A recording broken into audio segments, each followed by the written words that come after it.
All right, the time has come. We are going live on YouTube, and we're going to talk about editing the wedding. This is the first time. This is the first time I'm doing this, and you might notice that we're editing this wedding in Final Cut. You may ask yourself, why are we using Final Cut? Why aren't we using DaVinci Resolve? Well, or Adobe. Well, I find Final Cut just to be a little bit faster. Although for heavier stuff, I usually will switch over and go into DaVinci Resolve for commercial projects, short films, things like that. Now, of course, I've already gone through and edited the full ceremony of this wedding. We shot it from 3 angles. I was only one of the shooters on this wedding. We also had Harvey Wood, also known as Harvington Steel, aka Harvington, aka Harvey Dangerfield.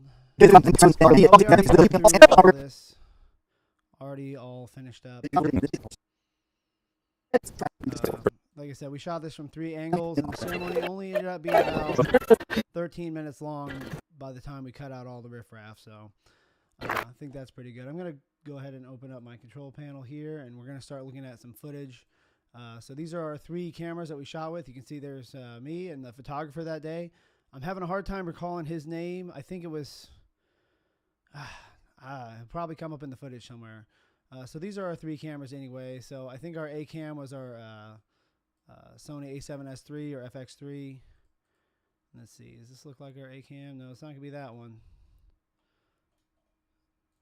No. Well, actually, it looks like our footage is kind of coming in reverse here, isn't it? Yep, it's this one. So you see that we got a nice ring shot on the piano. Looks like we did a few alternates. Looks like we were trying to get a dress shot here. Let's see. All right, there we go. So there's a nice hanger. Oh, look what we did there. That's pretty cool. From Pro. Nice. All right. Well, it looks like we have some cool stuff to work with. So as soon as we get our timeline set up, we'll be able to start getting into that. Let's take a look over here. Refresh that. There we go. All right, cool. I have no idea how to view, a chat, but I'm sure there's absolutely nobody watching this right now because we haven't really, established ourselves as doing this kind of thing here on YouTube. But hopefully that'll change. Let's see. How can I do that? Let's take a look here. All right, we got one current viewer. I think I know who that is. I'll just call him up and see if he's actually watching.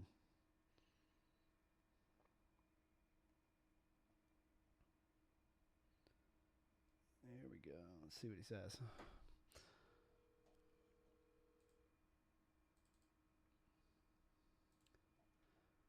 Pick up. You're the only viewer right now. How's it looking? How's it coming through on the live stream?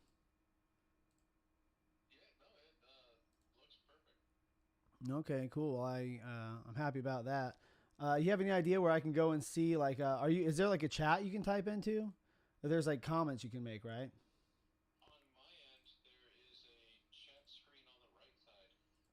Maybe I should just watch the live myself and see. Watch the live.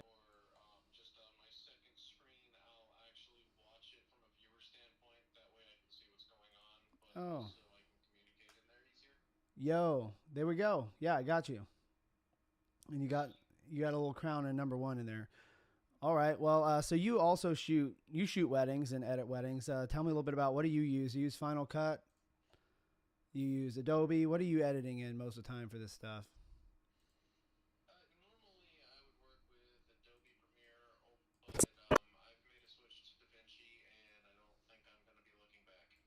Yeah, no, DaVinci is what I use. But I do the same day edits at weddings. This is a wedding, and I do it at almost every single wedding I do. This wedding, I did not do a same day edit. So this is a good opportunity to show this one and do it from scratch. But I think for same day edits, DaVinci Resolve is just not, I can't move fast enough in there as I can with the magnetic timeline and all the things that I'm used to in Final Cut. But when I'm doing, the short films and I'm doing, commercial work, I go into DaVinci Resolve for the coloring almost every time. And, I use my color wheels and all that stuff. But I'm going to jump into this on Final Cut. So the first thing I need to do is I'm going to just create a new project. So I've got in here all my footage set up as I showed before. We've got card 1, card 2, card 3. We've got drone, and we've got all of our audio data. And down here we have, I always make a new event for edit. So I have the ceremony edit, and we're just going to make a brand new edit for our main thing here. Let's call this highlight. There we go.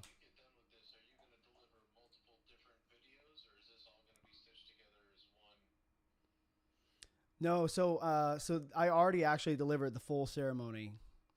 So I always give them the full ceremony. It's included in all of our packages, so they have their full ceremony from start to finish. It's not a highly polished film. It's just like a documentation of the ceremony. It's, you know, they're wearing mics, so the audio and all that stuff, you know, you can hear everything pretty good. But you know, this is how the yacht club is real windy, so you know, your results may vary. But be filled with wonder and your home filled with laughter. Lord, but there, you know, is that audio of that coming through too? I don't even know. Oh, is it? Okay, cool.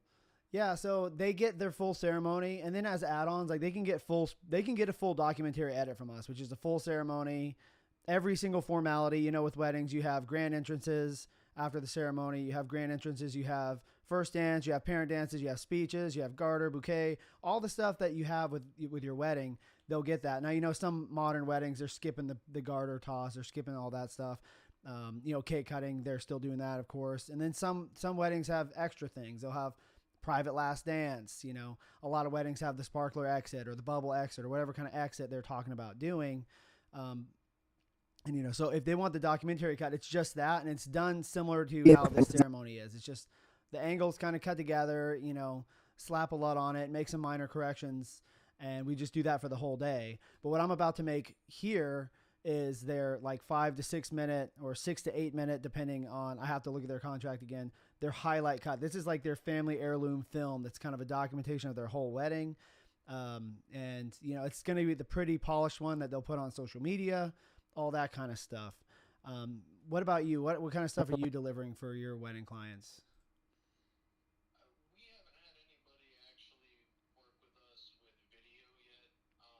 That's right. So you're actually more of a wedding photographer. I forgot at this point, but you're breaking into the video side of things. Okay, cool. All right. So if anybody else is watching this, he said that he said correct. So everything I said, exactly that. All right. So well, this will probably be fun for you to watch then, because you'll get to see kind of how I go through my wedding edits here. I think we said the camera 2 was actually our A cam, right? That's what it looks like. Yeah, that's right. Do you normally run multiple video cameras, or do you normally use one A cam and then everybody else is just on photography? Yeah, so when we first get there, it's pretty much just me, and people are assisting me with lighting. So for instance, I'm probably going to end up starting with this ring shot here. And of course I got to scroll through and find, because, you know, I'm doing like a little bit of a camera movement, and you know, this is the log footage, and it looks like I tried a few different things with this, because I've got multiple clips. Oh, see, in this one I'm having it move the light. That's pretty cool. So let me see if I can't clean that up a little bit. So you see it creates those long shadows. So what I have Harvey doing is moving the light. So I'll bring that onto the timeline. One more time. Go for it. Yeah, I can hear my own self talking to him. A little faster. That's why I'm trying to get a macro.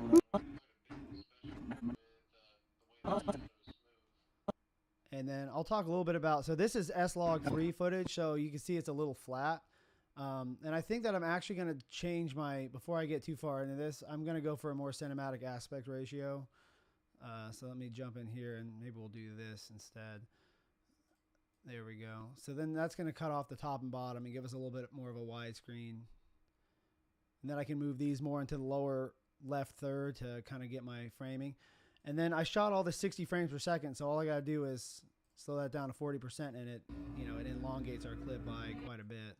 A little faster. I'm going to mute myself there.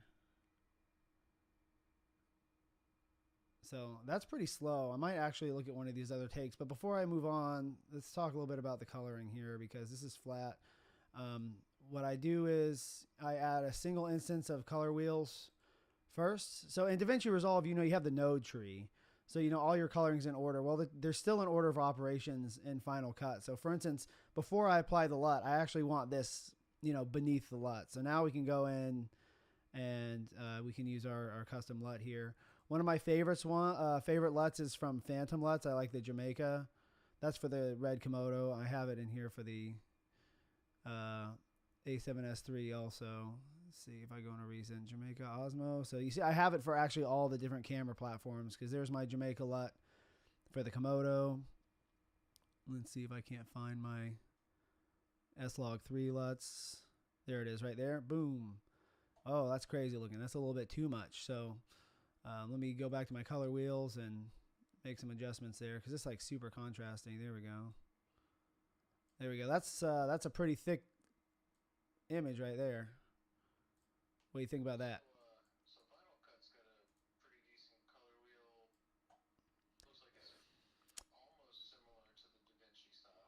Yeah, and the most important thing is just your order of operations because you want to be able to do a primary color adjustment prior to the LUT. So if you see here, this is kind of the order of you do everything, and that order does change. So if I were to move this down, you see it does make a difference. So I usually have a color adjustment for just your primaries first, and my order of operations is pretty similar in DaVinci Resolve also. So I'll start with the color wheels, then I'll start with my color space transform if I'm working in DaVinci Resolve, and then I'll have, after that I'll have additional instances. So I'll add another instance of color wheels here. So now if you look at my order of operations, I've got a color wheels, I've got my LUT, and then I've got another color wheel. So this is like kind of like my final adjustment here. And then there's lots of other things that I might do. So for instance, this shot needs a little bit of post stabilization. I was actually on a monopod shooting this, so I'm going to apply that. But then what I'm going to do is I'm going to go back to my ACAM footage. I'm going to see if there's a better take of that.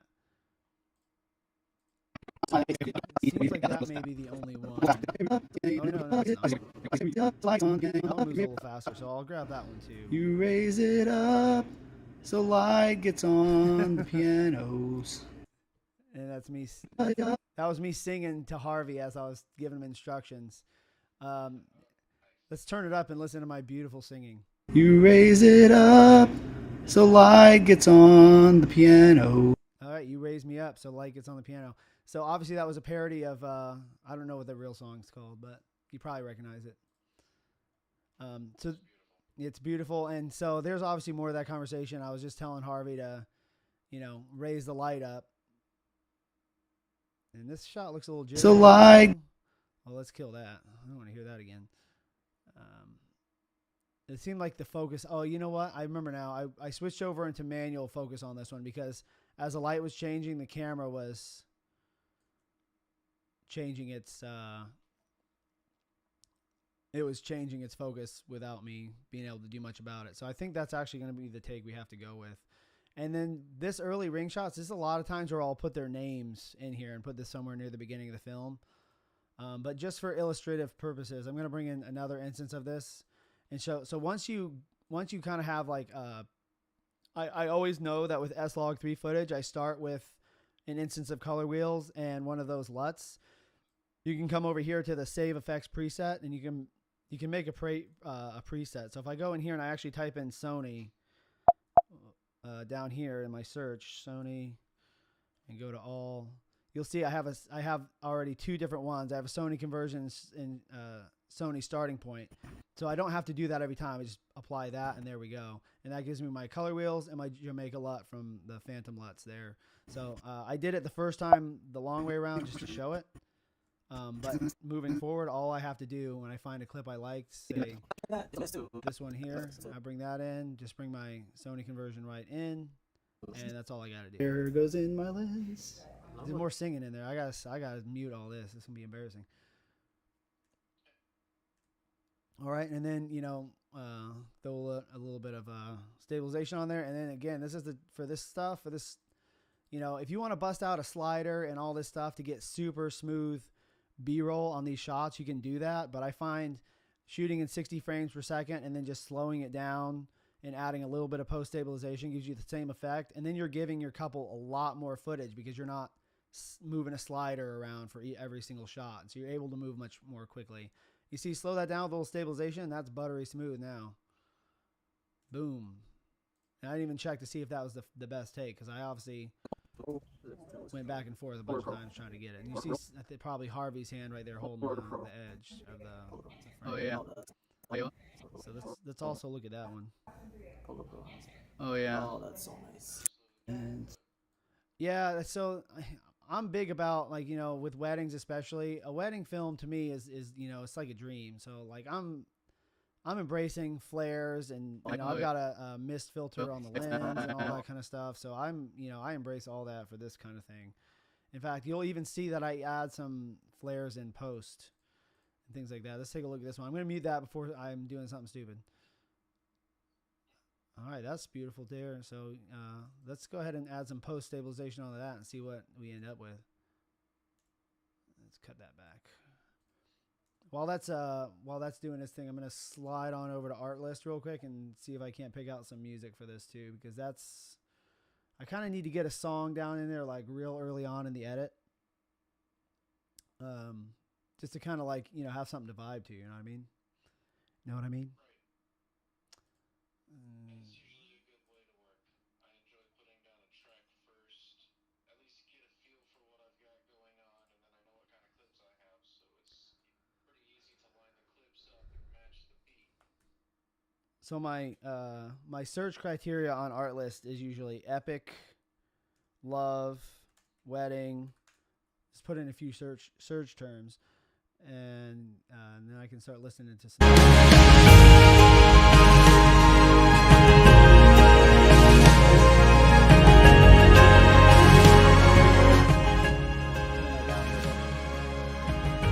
Is that music comes through on the live stream? Yes, it does. It does. It was probably really loud, huh? Quite loud. Right. Is it better now? I turned it down.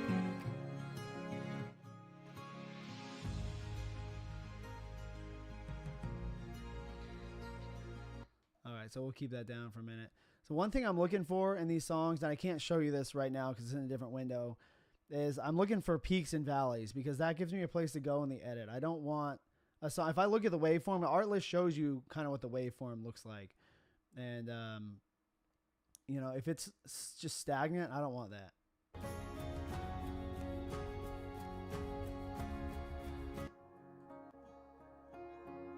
I'm just gonna pull this song in real quick for the edit. So I'm gonna pull this one in real quick, and then we'll start to go from there. So you're working on some photos right now, right? Yeah. Tell me about that. What is it? A wedding? No, unfortunately, this one is just some stuff for work. It's air conditioner installs and the before and afters, showing the different types of work that we do and how these guys prefer to do everything quality. Oh, right. So you're on the commercial side of your business right now. So you're working for a business. Yeah. Got it. So he said he's working on photos of an air conditioned install. Is it residential or commercial? This is residential. Residential. Okay, so residential air conditioning being installed, and it's what photos for their social media, I'm guessing. Yeah. Got it. Okay, cool. Let me jump in here and grab this. I was gonna say right after I get done with these, I'll be hopping in to the behind the scenes from the last two videos that we shot. Yeah, that's interesting. So I was going to ask you if I could have a copy of the footage, so that I can make some videos for this YouTube channel, only of myself. Oh yeah, sure. I definitely took way too much footage, but That'll happen. definitely got good stuff. That'll happen.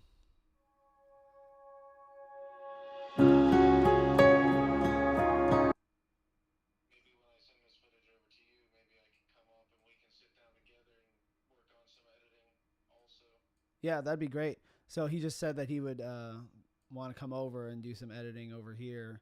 We'll have to set up a second camera and we can stream it.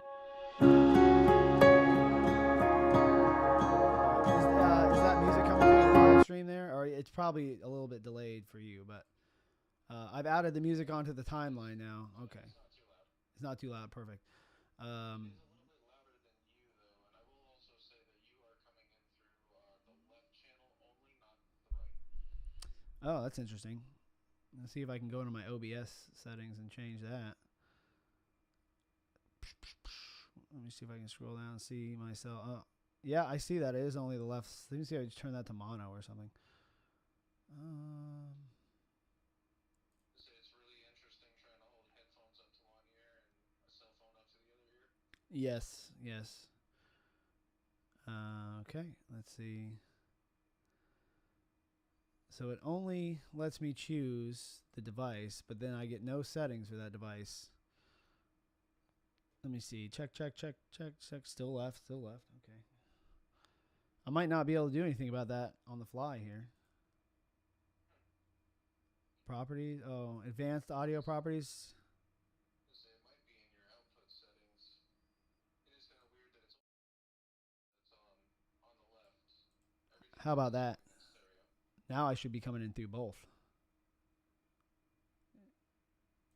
Is it coming? I think it's coming through both now. Nice. Okay, yeah, I found that setting. Yeah, I guess that's all part of streaming on this platform for the first time. Yeah, no, it's you know, it's a work in progress. Usually all the videos I make there, you know, I shoot them, edit them, and then put them out. So it's a lot different just being live. Okay, so I'm adding a obviously a fade in.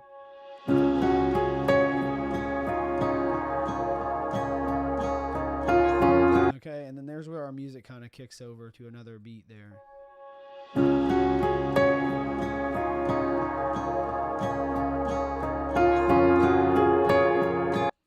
little earlier. So every time you change the duration, it's going to have to redo the stabilization. My computer works pretty fast.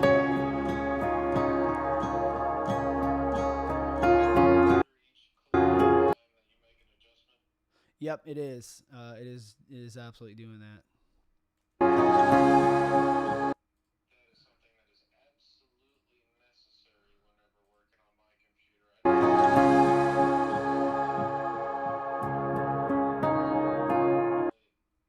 Even in DaVinci, it chokes up once you start layering on any kinds of stabilization, especially if you hit the noise reduction. Yeah. Well, if so, I would do any noise reduction very last. I use Neat Video for noise reduction, which you can use both in DaVinci and in Final Cut, but it is not a free plugin. All right, so going to this clip, I think I just want it a little bit moodier, so I'm going to go into my color wheels and bring my mid-tones down a touch, and maybe just boost the highlights a little bit. Kind of match with that piano shot, which is a little bit moodier. Let's see if I crush those blacks down a touch more. And this is where it comes in handy, is having your pre-adjustment, pre-LUT adjustment, and your post-LUT adjustment, because the LUTs will kind of have guardrails. Like I can't bring those blacks down you see over here all the way down to zero IRE. If I try to do this before the LUT, watch what happens. See how it never gets to zero? That's the LUT kind of having guardrails, trying to protect us from screwing up our footage. But if I know I want those blacks to be crushed a little bit, then I can come in after the LUT and do it. And then the LUT ain't got nothing else they can say about it at that point.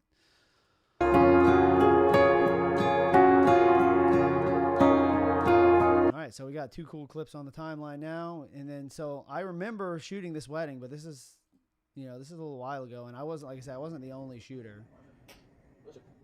So there's a nice dress shot, and you see we're keeping with our theme of our little lens flare here. So let's try to get that shot in there. You see, and I notice. Okay. How many times did I try this? I gotta look and see. Oh, and that. Oh, you know what? We moved it over to that same place where we had the. I like that one. And you know what? I might put this shot right before the hanger, because then it's like I'm cutting to that hanger, because this shot reveals that hanger also. So it's like we're cutting from a wide to a tight. So we go from here. And I would definitely love to see how you color match those two clips. Well, I have my Sony conversion right here for that color matching, and then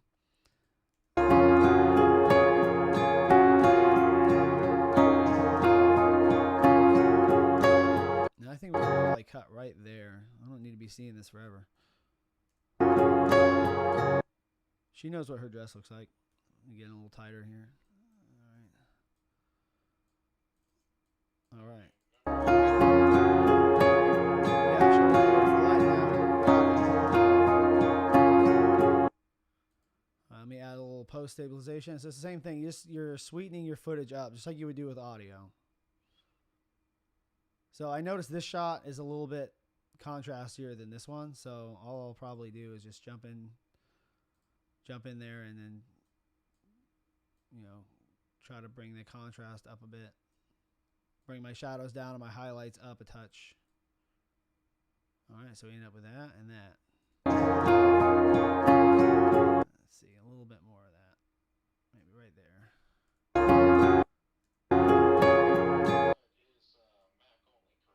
Final Cut is for Mac only, which is actually part of the benefit for me because, Apple got a stranglehold on, only Apple makes computers for Apple. A bunch of different manufacturers make PCs, right? You got HP, you got Asus, you got all these different people using different motherboards, different RAM cards, different CPUs, different GPUs.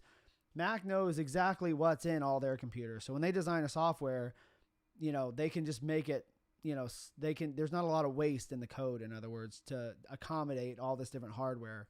They know exactly what they're using. So when they design Final Cut, they design it knowing all that. They know it's going to run on. So that's why it can run so smoothly even on weaker computers. Now I think this is an M4 Ultra or something, Mac Studio, so it's pretty much a beast. But even on my laptop, which is like an older M1, I 4K footage with effects, all day long, smooth as butter.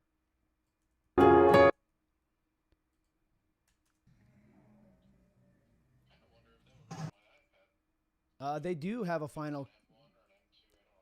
They do have, yes, they do actually have Final Cut for iPad now, and I downloaded it, and I'm sorry to say it's not the same Final Cut. Now, I couldn't even find the LUT utility. It took me like 10 minutes just to find how to add a LUT, and I was like, this is ridiculous.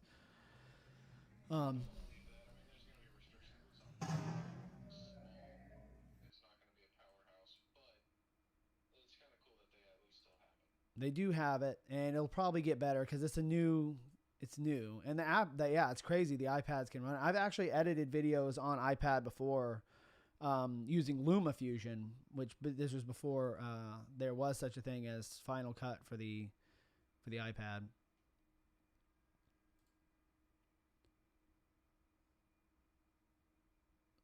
There we go.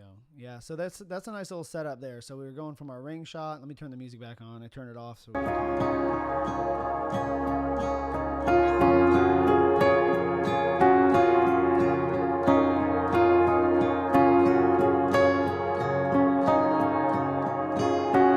stabilization still doing a little bit of some trickery on there. So usually what I do, because I know I'm on a monopod, so I'm pretty sure that my rotation and scale aren't going to be crazy. So I will turn those off and just use the translation smooth with the setting for smooth cam. Automatic does is like the warp stabilizer and can do weird things in the corners.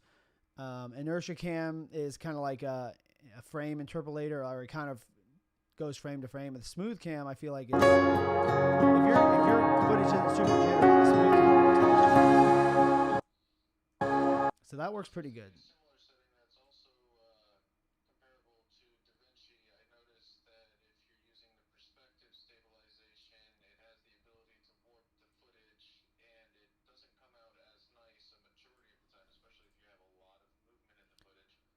So then you switch over to the translation, smooth it out, and you'll have a much better looking product at the end. Okay, so you're saying, and sorry, anybody else watching this. So you were saying that the perspective stabilizer and Adobe is the one that you think works similar to the smooth cam and Final Cut?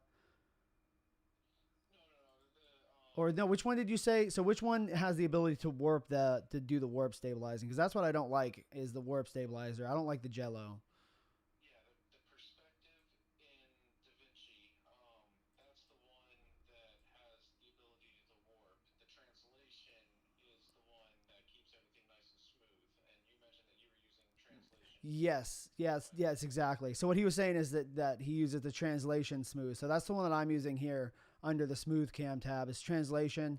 And unless there's like if you're doing handheld work where the camera can kind of rotate, that's this. I got to check something real quick. I think I might have a package. One sec.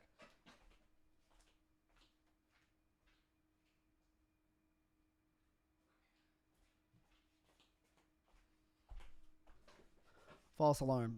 So yeah, what I was saying is a camera that's being held handheld. I'll just grab this as a example. Let's see. That's like this.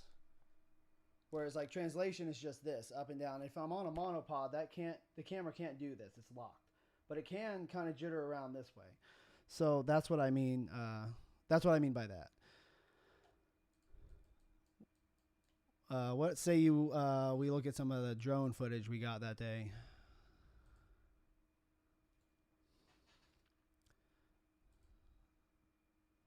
So this was at the Eau Gallie Yacht Club. What kind of drone are you using for that? I think this was the Mavic Air 3. I don't know. Hold on. Where is it? Actually have it sitting right here. It's a small drone. Where is that thing? Oh, it's right here. Let me see. I'm not a big drone guy. It was an Air 2S. Air 2S. And the reason why I can use this is because it does the 10-bit 4K footage. So as long as I'm in 10-bit for a drone, I only use a couple of drone shots. And this is it. And I always make sure I put I always use ND filter so that I can get my natural motion with it. But yeah, that's what it is. Another thing I like about it is I don't use the drone controllers that use a phone. I use this controller because it's got the screen built in it, and it's like over 1,000 inch. You can actually see this out in the direct sunlight, whereas I used to have the controller where you put your phone in it, and I could never see what the heck I was doing. That makes sense. Yeah, so anyway, here's our drone footage, and this is... here's our drone footage. I was flying... You remember that dragon that used to be on North Merritt Island right at the point? While I was flying off the yacht club, I realized it was right next to it, so I stopped off, and that's what's left of that dragon. There's still a little bit of stuff there, but they used to call that, Dragon Point? You remember that? Yep.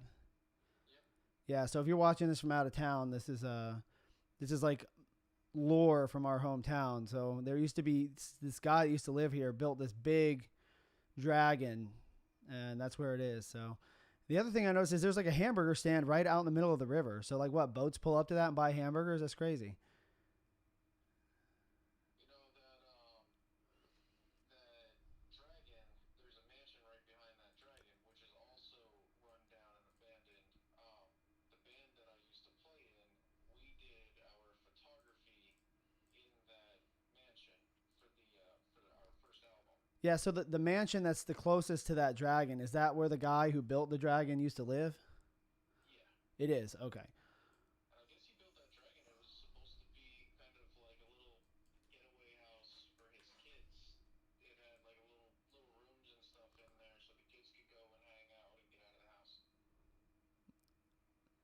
That's cool. Yeah, I missed that dragon. There was like a rumor that people were gonna like get it like rebuilt or something like that.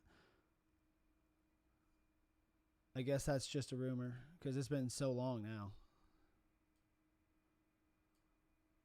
Oh. Looks like you got a couple more people in here. Is there a couple people in here? My Final Cut window just crashed. So I'm gonna have to reopen that.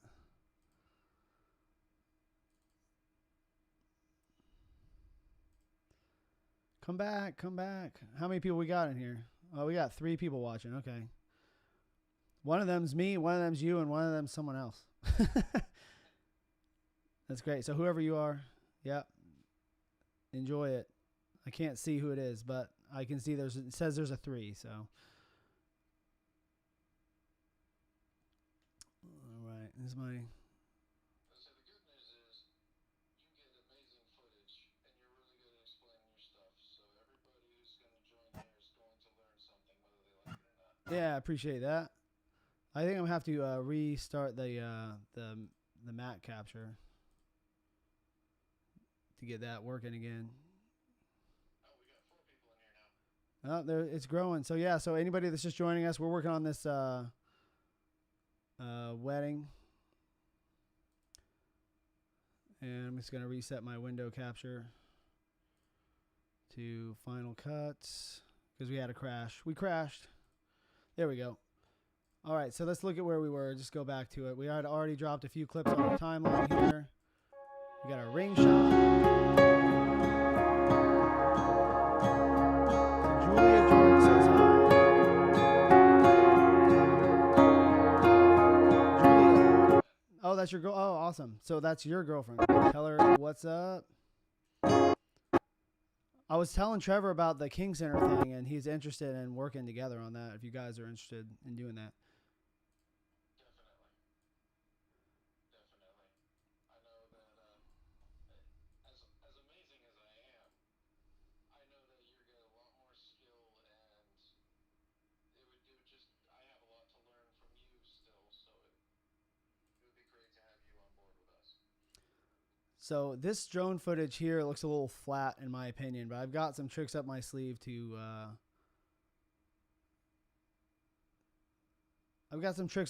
bring that up. So one effect that I like to use when the shot's kind of flat like this, you can see there's a lot of white and the sun's hitting that, and it's just a lot of, I wouldn't say it's, nothing's really clipped. Like I was careful not to overexpose it, but it's not, you know, so one thing I can do is warm it up a little bit. But the other thing that I like to use on a shot like this is this flare plugin. And Trevor jokes with me that he calls it the Tatooine plugin because you can add more suns. You know, like Tatooine, you can have an extra sun in there. Like Luke Skywalker looking off into the two suns. So I am going to add a sun to this shot. And there it is. But you see, it doesn't look like the sun because it doesn't move. It almost works for beginner. You see now, like the sun's not in that neighborhood over there. That's ridiculous. So first thing I'm going to do is I'm going to stabilize the footage. And then I'll wait for that to finish. But then what I'm going to do is I'm going to actually track the shot so that I can place the sun where I want. So I think I'm going to start the shot about here. And I can place that, and then I can hit tracker, and then I can track. And it's going to track the horizon. So now if I put this up here, it'll actually move with the shot. And you see how it moved? There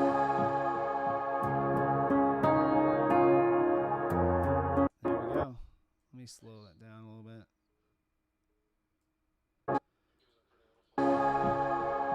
Yeah, just something to, and then, you know, I'll add another instance of color wheels after that. So I can then, because that's kind of adding like a wash of warmth across it to bring it back down. And so we have all these like flare shots. And then we get to this one, flat, so flat. It's also a little fast. What frame rate did I shoot that at? Let me open that in the inspector and see what it says. It says nothing right now. Why does it say nothing? I'll go to info. Oh, yeah, it's 60 frames per second. So we can slow that down by 40% to match up with our 24 frames per second timeline. Now we go.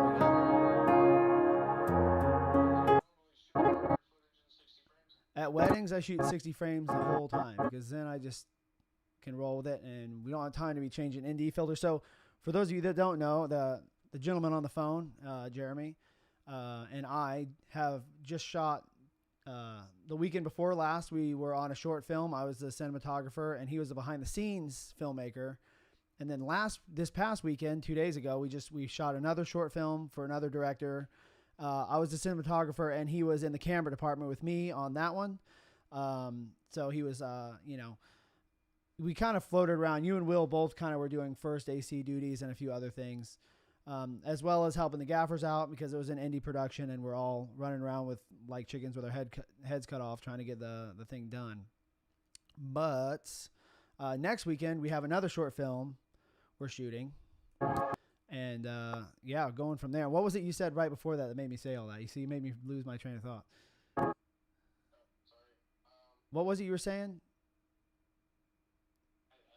I don't remember.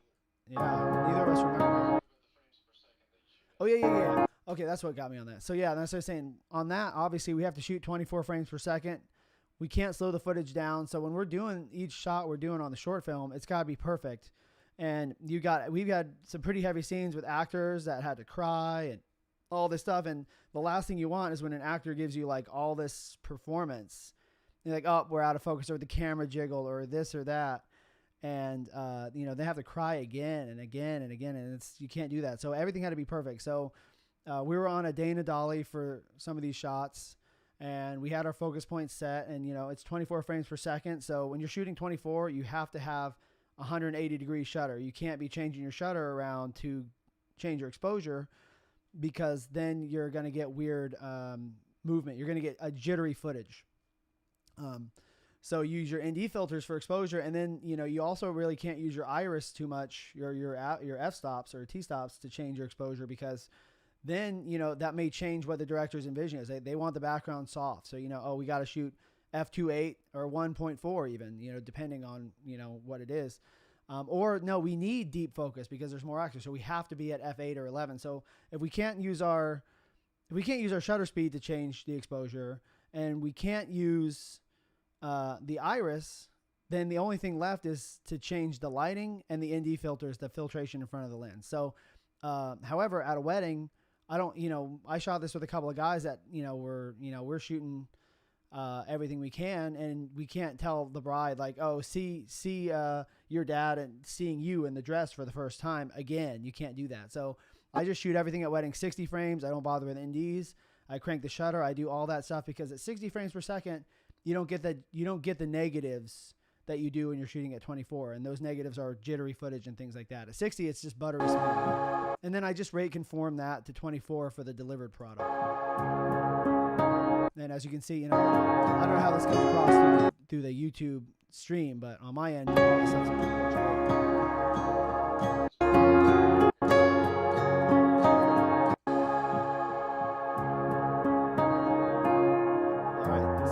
There's my drone shot, and this is kind of like what my method is I always kind of soothe myself into being like, I'm always kind of nervous, like, man, did I get enough good stuff at this wedding? Am I going to have enough to make a great film? And I'm always nervous about that at first. You probably even tell near the beginning of this live stream, if you go back, like at the beginning, I started to get more and more comfortable the more footage I get on time. Like they had a live painter at this wedding. But yeah, the more comfortable I get. So once I get, a good 15 to 30 seconds on the timeline of like stuff where I know when the bride opens this up and watches this, that I'm going to wow her in the first couple of seconds with some really gorgeous shots, then I'm good. And now I can get into the meat and the potatoes. And the meat and the potatoes at a wedding is, of course, the bride and groom. So what I'll usually do around this point is I'm going to actually make an entirely new project. And I'm going to match my settings to the other one, and I'm going to call this interviews. And what this is the bride and groom pre-wedding, before they've seen each other. I just gather a few words from them, and this is where a lot of the story comes from. So this is the bride here. So I'm going to drop that in, and then I'm going to go over here and get my Sony conversion just like before. Plop that on, and then I'm going to fix this oversaturated mess real quick. So it looks a little nutty right now. Let's just get a little more exposure going. I think that saturation is a little high. Let's get there we go. And it's a little yellow. Let's work with my global. So let's see, that's before and after. I think we could probably drop that down a bit. All right, let's see. And not to interrupt you in the slightest, but I just finished editing a picture that had one of our torches igniting, and I caught the flame in such amazing color. Oh, really? Send it to me. Send it to me in a text message, and I'll put it up on the screen. He was just telling me that he caught a really cool he's editing photos right now, so let's show that off. First things first, tell me what's happening today. Okay, so you can hear me kind of like talking to the bride, getting her ready for this. First thing, move a little closer to me, Harvey, just a little bit. Okay, so you're looking right at him. First things first, tell me what's happening today. It's our wedding day. Good. Make sure you're looking at him the whole Okay. time. Okay, so that's me kind of directing her through finding like the little pieces I need. I'm still not totally happy with exactly what I'm seeing here color wise. Let me go to the one after. I think our shadows are a little bit off. There we go. That's getting better. Okay. I want to bring in. No, I don't want to do that. Let's go into our color adjustment. I just want to bring the highlights down a little bit. There we go. And then bring them back up again in the global connection. Global. Right here. There we go. All right. So now we can look at the before and after. There's before. If you look at our waveform over here, you can see how we stretch that out. The image shooting log, everything's pushed to the middle. All our shadows that should be down here around 0 are up around 25 IRE, and our highlights are pushed all the way down to like 50 to 60 range, and we just pull that out, and it looks more like a vibrant image there. How we doing on that photo, Jeremy? I'm downloading it to my phone right now. Oh, okay, cool. He's got to move it to his phone so he can send it to me. Very cute. A little kid playing. That's with only his going to get phone. cuter as the years go on. And we have the groom version of this. So now that we've got that, the other thing I have to do is I have to connect the audio. So she's wearing a lapel mic. So I got to figure out exactly. Yeah, I'm still not good at it. Do you normally do audio at a wedding? Because I know that was a huge concern when I was speaking with Perfect. That's It's our wedding day. and I know some people said to use dead cats and usually put it over your mouth. That would give you the audio for the two of the ceremony, but that wouldn't necessarily cover the rest of the night. Well, we don't mic people up for the reception. Like when people give talks at the reception, the DJ hands them a microphone to address everybody. So we don't usually mic the bride has to be mic'd for this. So he was asking about, how to put mics on people at weddings and stuff like that. Well, there's times when you do it and there's times when you don't. We have white ones and we have black ones. So if we need to mic a bride in a white dress, we have white microphones that blend in. And then here I have her clap. You'll see. times nice and loud. 3 times nice and loud. Tell her to clap. So that way, when I bring the audio in, I can just zoom in here. You can see those peaks of those claps. I just line those up. Perfect. That's just so I can sync that mic up. Drop the camera Okay. audio out, and now we'll just have audio of just her talking. It's our wedding day. Hey, it's her wedding day. So we're gonna do voice isolation right off the bat. It's our wedding day. All right. And this can be pretty nervous for people to do, so their reactions may vary. So I'm just going to bring up the highlights, or I'm going to bring up the high frequencies a little bit because it seems a little muffled. Okay. Do one more time. We're getting married. We're getting married. Woo! Okay, there she goes. She's loosening it up now. So I'm going to do this for the bride and the groom, and then we're going to start cycling. We're going to start layering bits and pieces of this into the main wedding film. Let me find the groom one of these. Here's the groom's. So we'll find his audio, which should be the very next one after hers, which is 0229. So we're looking for. That was 0229D. That's probably it. Say, make the deal. Say it louder. You said you should kill him. I don't know what he's talking about right now. I don't know where my wallet is. I don't know where his wallet is. I don't know where my wallet is. Move forward. I thought that was a fever dream. Pretend like It sounds like it might be. Down the aisle. before the ceremony. Yeah. Hopefully they get some snapper with them. I got my phone and my Anderson. Yeah, this is the groom's mic for the ceremony, so that's not what I'm looking for. Hi. You see her?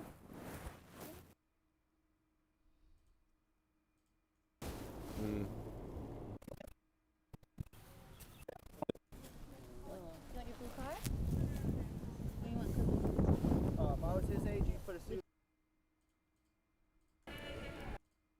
Maybe it's this. Oh, this has to be it. Do I normally what?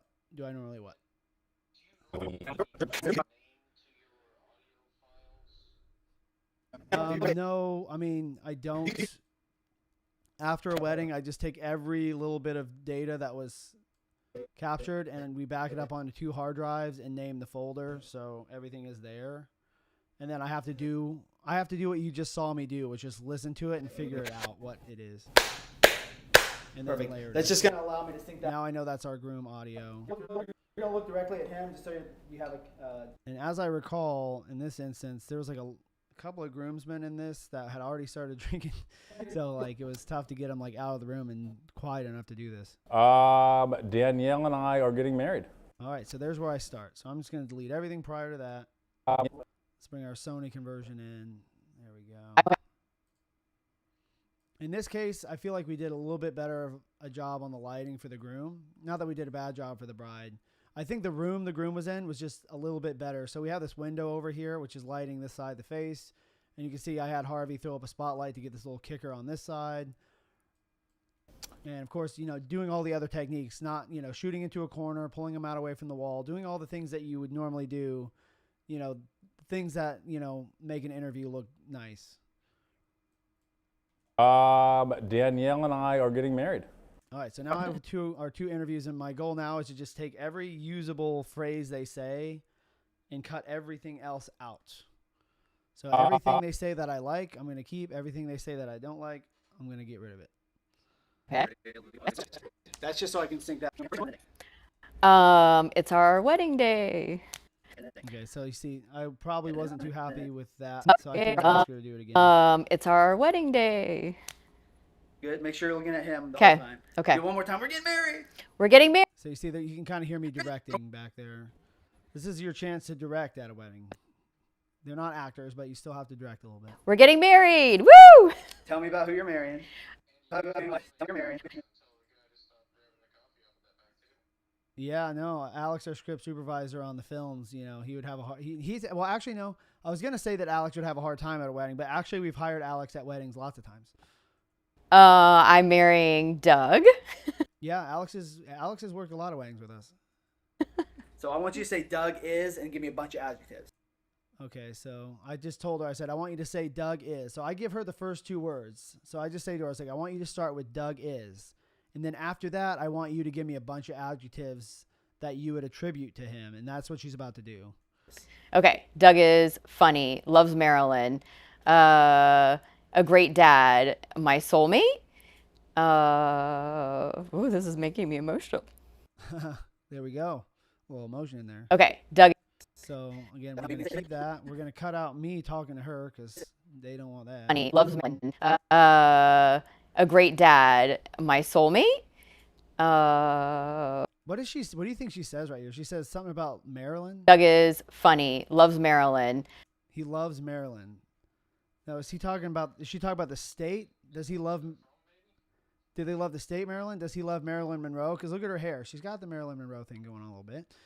I don't know. Ooh, this is making me emotional. Handsome, funny. Handsome. My wedding was in 2008, and I don't remember the photographer's name. It was a woman, and it was a long time before I was in the industry. She did a great job. Maybe one day I'll do a live stream reviewing my own wedding photos. That would be hilarious. Funny. My best friend. So you see, the great thing here is that, she's breaking up. She's got some emotion, and that's great because to have this on film forever, once I cut this in with the music and all that, this is going to be powerful stuff. I don't know. I feel like that's everything I can think of right now. No, that's perfect. Beautiful. And then that's sissy. That's me saying that's perfect. And then I don't. We want to do like a really short. Like we don't need like some. I asked some people this. It's like a really long story. Yeah. It could just be like, oh, you know, when we were together and it just felt right. So this is the question where I kind of getting her. I want her to give me like a little something about when she realized that Doug was the one. So oftentimes I'll give them the first part of the sentence and let them finish it. So in this case, I'll say, I knew Doug was the one when, and then I want to see what she adds to it. And this only works about half the time because sometimes the story is like really long and it rambles and we're just going to see what she comes up. I don't remember at all what she says here. Do you want to take that little one out, the round one in the back? No, now we're talking about stuff. It wasn't. Background. So let's see. Yeah, I can see people back there. I knew Doug was the one when. Okay, so she did my part. Now let's see what she puts in there. I knew Doug was the one when. Let me think about it. I mean, I felt like I kind of knew right away because I had been going on like an insane amount of dates. And he was like my favorite from his like profile that obviously we met online. It's 2025, people. That's how people are meeting now. And in my time doing weddings, it's been 10 years I've been doing weddings. And I've noticed that 10 years ago, people would be almost afraid to say that out loud versus now it's so normal. It's become the complete norm. So people used to be like, well, we met online. I don't really want to say that. Now people are like, oh, we met online. It's totally cool. So that just kind of shows like, just the change in kind of how dating and relationships go just since I've been doing this work for a living. Like as soon as I felt like, hold on. Isn't she watching? But I don't think, well, no one can hear you. Okay, well, I think he just said something about having to take the garbage out. Anyways, felt like you better do it because if she heard you say you didn't do it, then you're in trouble. Like, he was the right person. And then also he had blue. Okay, don't give me a heart attack like that, man. He was the right person. And then also he had blue eyes and I wanted to have a blue eye baby. So. Oh, I didn't hear that. Oh, I see. That's a hell of a reason. Oh, listen to this. Also, he had blue eyes, and I wanted to have a blue eye baby. So, I asked her why she wanted to marry Doug, why he was the one, and she said he had blue eyes, and she wants a blue-eyed baby. Also, that wasn't her first reason. She gave a lot of like really legitimate reasons, and not that that's I'm not gonna say somebody's reasons aren't legitimate. That's fine. She's got blue eyes, and she fell for those big blue eyes on Doug. I get it. When I was interviewing Doug, let's go take a look. Let's see if his blue eyes. I just want to see what she's talking about. Yeah, look at that. How'd she not fall for that? Come on. Doug's the man. All right, so let's go back and see.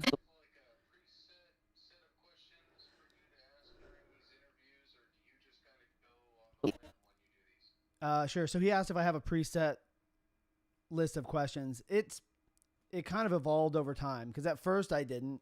And now, I've learned what works. So I asked them, I want you to say Doug is. So I know the groom's name. So I'll say, I want you to say Doug is, and then fill in the blanks after that. Give me adjectives. So then they say, oh, Doug, he's handsome, he's dreamy, he's funny. He makes me feel so comfortable. All these kind of things that they might say in response to that. And then I want you to say, I knew Doug was the one when. And then, I'll get these stories about like, oh, I felt something immediately, or, at first it was slow, and then he met my parents, and when he wowed them, then I knew, there's all these different answers that can come from these type of questions. And then, I'll ask them if they think the groom's going to cry, and if they say yes, and then the groom does cry, and I edit those two pieces together, then, that's a big moment. So yes, I do. But I also kind of like just let them say what they're going to say. I ask them who's going to be really funny on the dance floor. And if they say, oh, Jack's going to be hilarious on the dance floor, and then later I see this guy Jack going crazy on the dance floor, well then, boom, I've got her saying it. I've got the clip of that happening. If I put those together, especially when you're showing the same day edit and you're showing the film at the wedding at the end of the night, you do something like that, the crowd just cracks up and goes crazy. And people will be grabbing that person. They'll be grabbing Jack, like, oh, they clowned on you. And it'll be so funny. And of course, that person's laughing, along with it also. So, things like that. You just learn what works after, I've been doing this for 10 years. Oh, I see. That's hilarious. That's the first time I've heard that answer in one of these ever. Okay, we can write it in. And try to repeat this question. So yeah, you can, and that's the thing is like, I'm trying to be fun with these people on their wedding too. I don't come in like a refrigerator repairman and just like, oh, where's the job? And go do it. Nothing. I'm sure there's fun refrigerator repairmen too. But the point is you're at somebody's wedding, so you're there to party too. Like we're laughing, we're cutting jokes. Like when I'll have the camera, I'll be out on the dance floor dancing around with the camera. Like you are at their wedding also. So, you don't want to, you really don't want to be at people's weddings in a bad mood. It's a bad look. Repeat this question in there as best. I do not think Doug's going to cry when I come down the So I just asked her if she thinks Doug's going to cry, and she said no. I do not think Doug's going to cry when I come down the aisle. And I don't think he did. He was stoic. Why don't I think Doug's going to cry? And I asked her why. I think he might be startled to see me looking. So again, like I'm just looking for little tidbits. I've already seen. I don't think he'll cry because I've already seen a bunch of good stuff here that I think I'm gonna like. I think he'll be like happy, and it won't necessarily be like an emotional like experience from like a crying perspective. I think he'll just be excited. So here's what I'm gonna have you do. I'm gonna have you also tell a version where you say like, oh. He'll be like happy, and it won't necessarily be like an emotion. So I don't really want to use any of that. Okay. I'm preparing for every.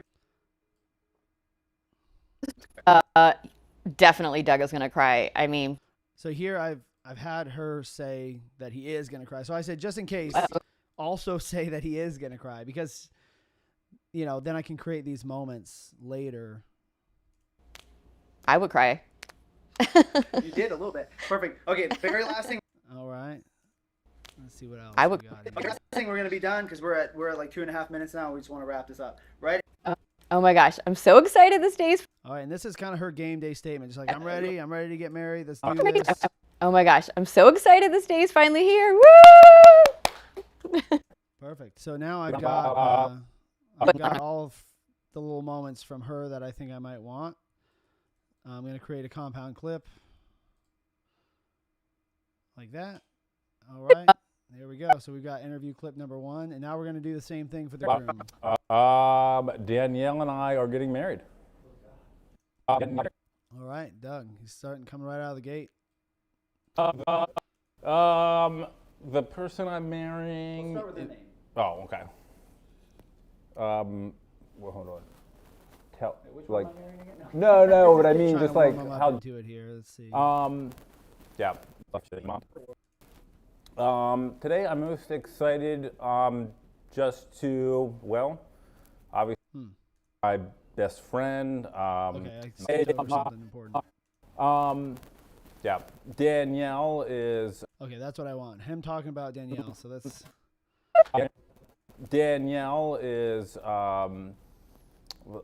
my best friend. She's the love of my life. She is an amazing mom, and I just couldn't be happier to be with her. All right, so there's his first little statement, some adjectives about Danielle. That's important. Today I'm most excited just to, well, obviously get married officially and share with friends and family. Do you think you're gonna cry when she comes down the aisle? I do not think I'm going to cry when she comes down the aisle. No. No. Not a crier. So we have this stuff called a tear stick. It's a little peppermint stick you rub under your eye and it makes you cry. Okay. Oh, I'm just kidding. Some. All right, so let's see here. Excellent.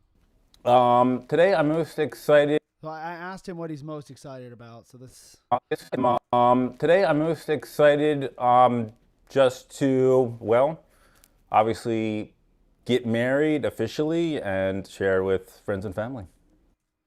You really got to respect like how awkward this is to do for the people being that. So he's hanging out. He's been getting his tie on. The groomsman been hanging out, and here I come with a camera, and I sit him down. I put a mic on him, and I start asking him questions, and that's not easy for anybody, especially on a day where you're already really nervous.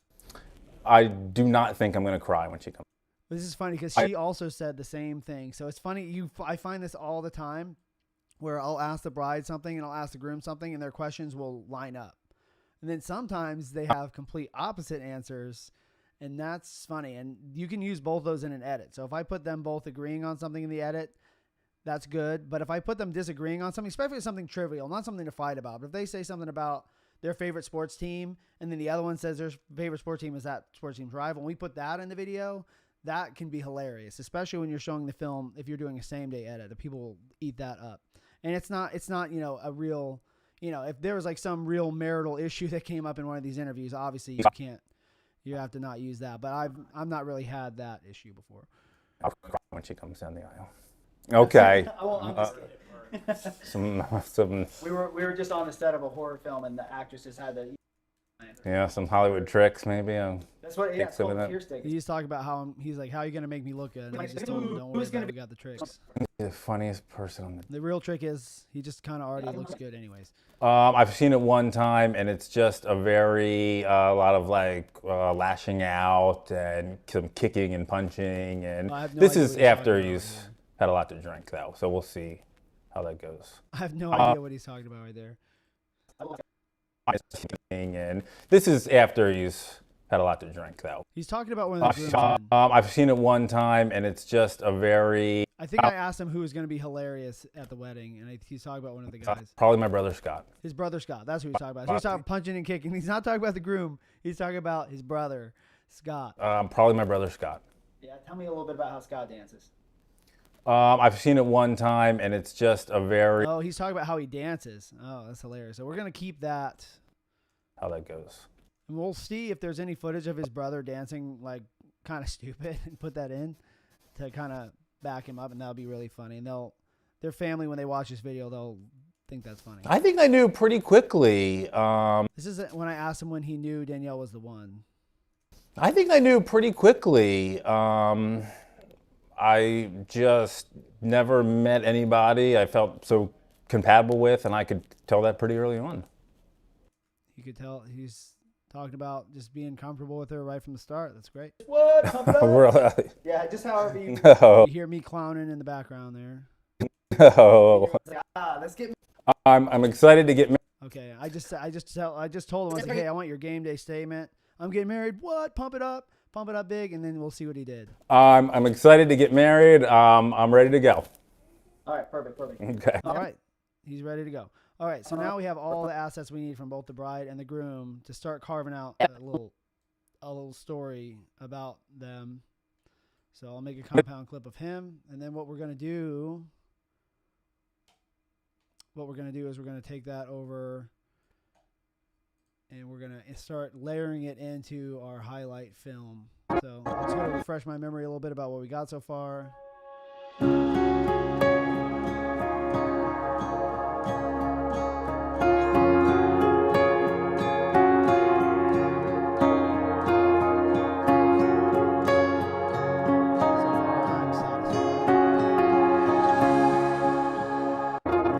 That one just a little shorter to match up with my music. Almost.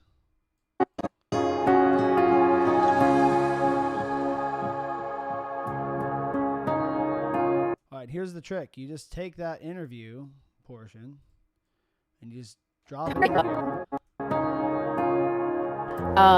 It's our wedding day. Yeah, that already kind of works. Now, that was her first one, and I said, hey, you're going to have to pump it up a little bit. So I know we did a take two on that. So let's hear the second one.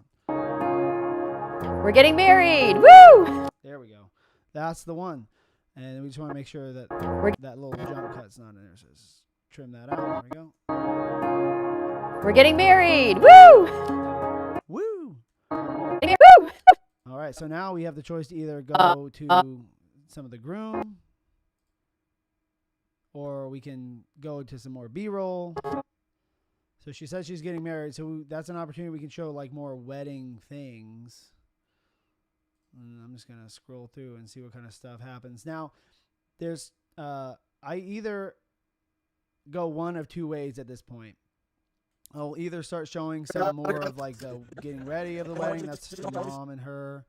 In her dress, just doing different things, just getting a necklace put on here by the maid of honor, or possibly her sister or somebody. I listened to the footage. I might be able to figure out exactly who that person was. But what I was saying about going 2 different ways, I can show some of that.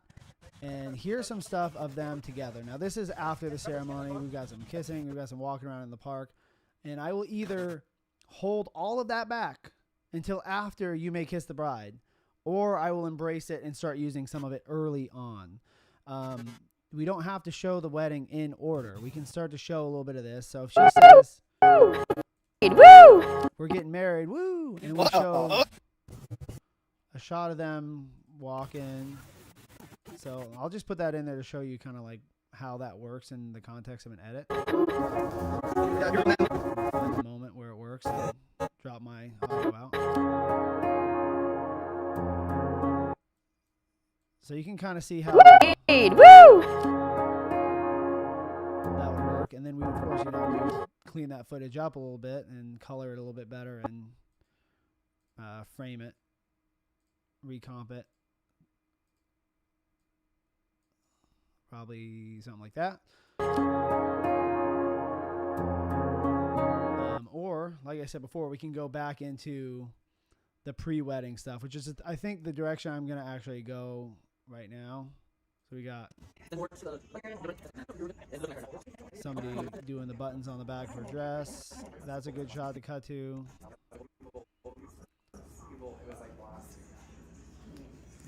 And I placed them near that window so we get all that nice light raking across the dress. So once we add our LUT on there, it gets nice and deep and rich. Let's see. Woo! Her woo is really loud. So that's the other thing. I'm just going to cut the volume. Woo! Oh my God, it's got to be so annoying to listen to. Let me cut that down, okay? We're getting married. Woo! Anyway, so just bring the volume on that down because it was a little crazy. We're getting married. Woo! There we go. And we're going to do the old cheap trick of slowing it down. Nice. Okay. We're getting married. Woo!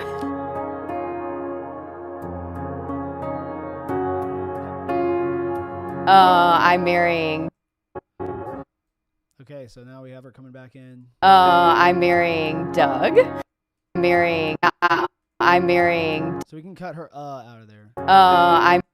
We just go right to I'm marrying Doug. I'm marrying Doug. Okay. That works perfectly.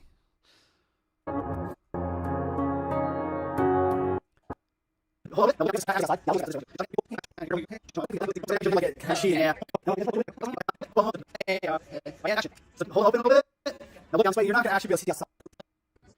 just looking for some other things here.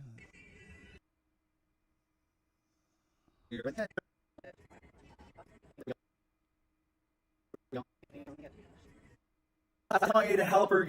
Go ahead.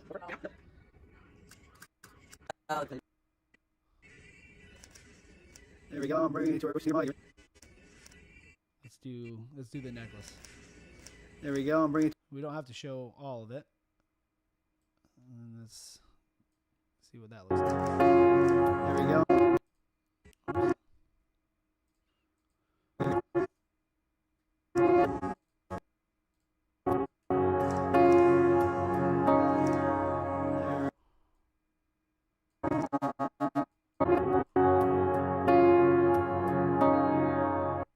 I like it. Right after she blinks, I'm going to cut it there.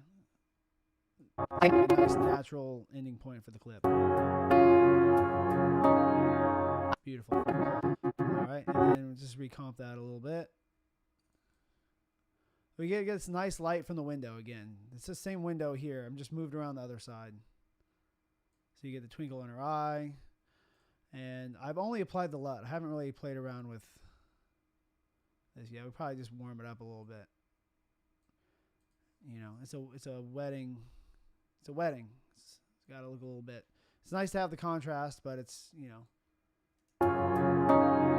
I'm marrying Doug. Okay. Okay, so we can introduce Doug now. She says, I'm marrying Doug.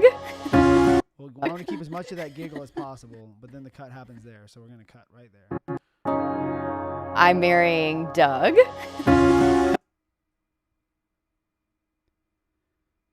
Yes. I'm marrying Doug.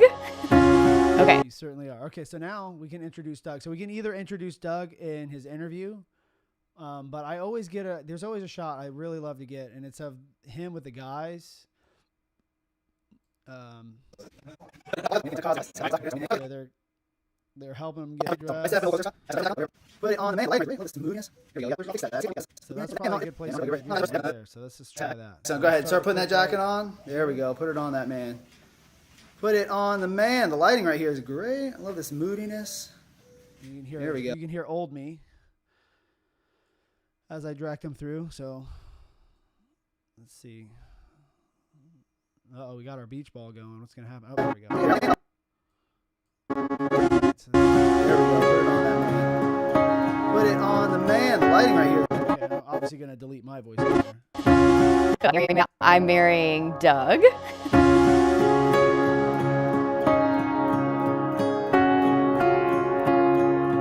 And I'm not going to put this clip in slow motion. I think it's perfect the way it is. Okay.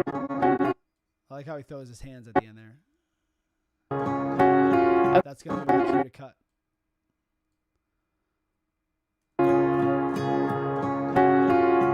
Perfect. I love it. Let's just see if we need to do anything with the lighting and the coloring here. Doug.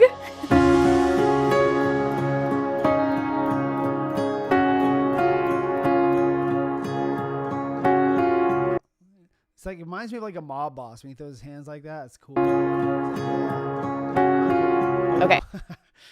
Love it. Doug is funny, loves Marilyn, a great dad, my soulmate. Okay, so then she's talking about Doug some more. So we're holding Doug back. We haven't used him yet. We can use him when we need to. Let's see. These shots might need a little bit of neat video on them. There's a little bit of noise.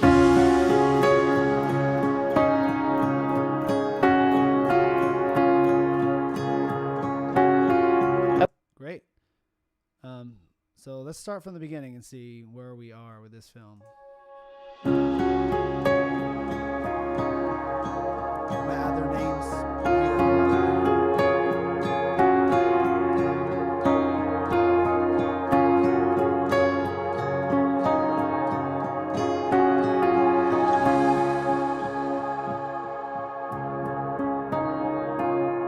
We're getting married. Woo!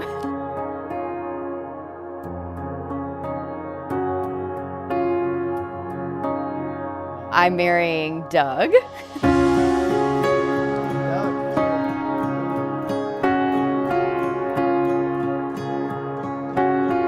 Okay, Doug is funny. Okay, so then we're gonna get into her adjectives. I'm gonna take that okay out. Okay, Doug is. We're just gonna go right to Doug is. Doug is. And we can do a J cut here. So what that means is we can actually expand our audio, and we can actually have her audio start to come in before we see her. So that would look something like this. Doug is funny, loves Marilyn. You see? And then that's a great way to transition in. Doug is funny, loves Marilyn. Anybody curious why they call that a J cut is because this shape right here is a J. And if you do an L cut, it would be the other way around. So Doug is funny, loves Marilyn. So we could do a J cut would be as if we keep on hearing what she's saying, but we then move on to other clips. Doug is funny, loves Marilyn, a great dad, loves Marilyn, a great dad. So, and we're gonna have to do something here because I just want to cut that big. Loves Marilyn, a great dad, my soul. So then we get a little bit of a jump cut there because we cut a portion of her dialogue. Ouch. A great dad. A great dad. So she's saying he's a great dad there. Well, look what we have here. Well, that says it all. Enough to give you instant diabetes.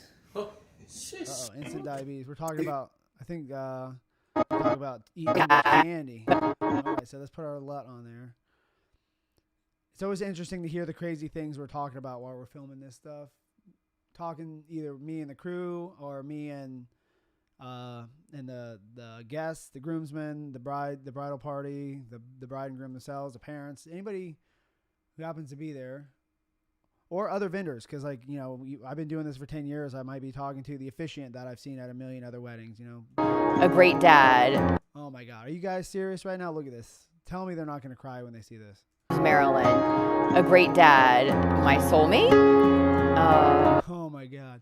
Okay, so I'm going to bring the audio down on the music right here while she's talking so we can hear that a little bit more clearly. So we just duck the audio right there.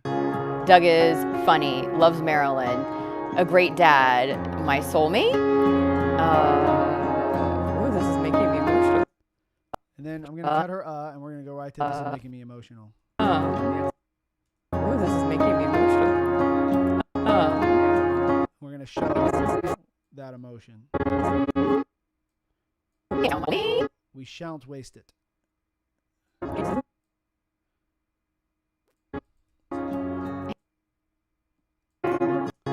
Doug is funny. Loves Marilyn. A great dad. My soulmate. Ooh, this is making me emotional. Handsome. Oh yeah. Oh yeah. That's Handsome. the good stuff. Handsome. Funny. Smart. My best friend. My best friend. See how it completely transforms when the way we cut that up? You saw it before when we were just going through this footage raw, and you know, she was feeling all these things, but when we're watching that, it falls kind of flat. But now we're kind of feeling it the way she felt it that day, because now we got the music going. It puts us right in there. Soulmate? Ooh, this is making me emotional. I want to hear that a little bit louder on her part. Ooh, this is making me emotional. Handsome friends. Handsome friends. Okay, then I can hear myself talking in there a little bit. So get out of there. Emotional. Handsome, funny, smart, my best friend. See, now we have a crescendo in the music there, so we need our next shot coming out of this needs to be something with some motion to really. My best friend. I don't know. I feel like that's everything. All right, so I'm gonna cut her down for a minute and see what we can put in. Best friend. All right, we're just gonna go on the hunt for, like, what else did we shoot? What else do we have? That's good. Shot all this stuff out. That's the sunset. The boats. So this is the tricky part. Do I show them together before, or do I hold that back? And I feel like we might have earned it by now. You want to wait till you earn it. They had a band at this wedding. Now that I'm seeing as I remember, they were good. Oh, there's so many choices. Okay. And of course, the other option is to just go right to him. My best friend. Let's see what happens if we go right to his interview.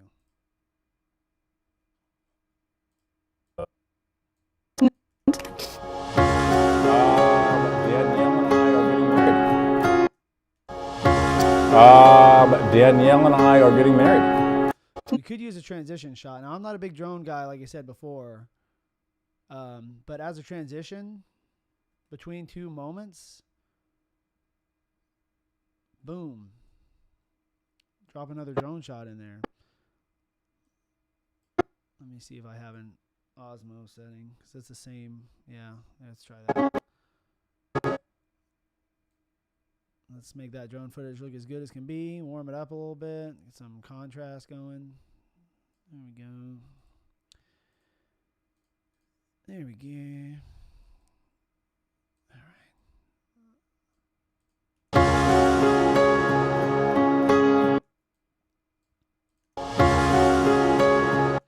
All right. Let's have a little of stabilization on that.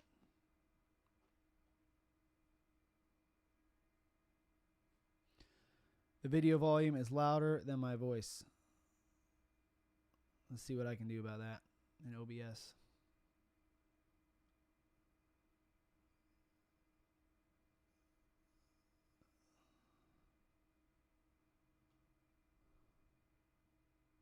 I'll just bring it down, and there we go.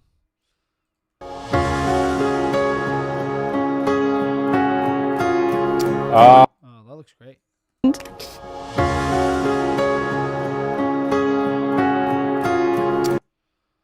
Let's play around with it a little bit more. Let's add a keyframe at the beginning and a keyframe at the end.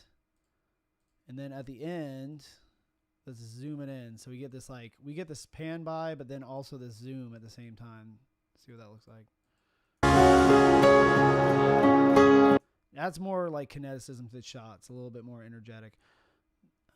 Let's add some flair. It made the video louder somehow. Oh my God. Hold on. Mac OS audio capture versus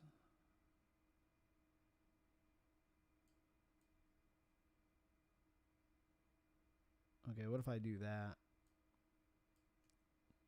Tell me if this is better.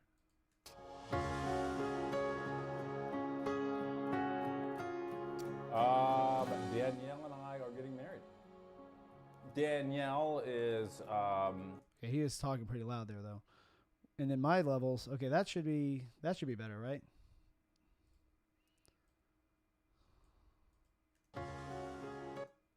Much better. Awesome.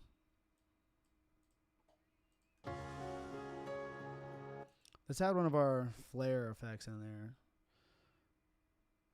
These drones, they just don't have the... Sometimes, like, it depends on the time of day. Like, this was, like, midday. So, like, our sun is, like, directly overhead. So, it just makes this all really flat. And I need to do something about that. So, let me track the footage. All right, let's start here. I'm going to track that portion of the frame.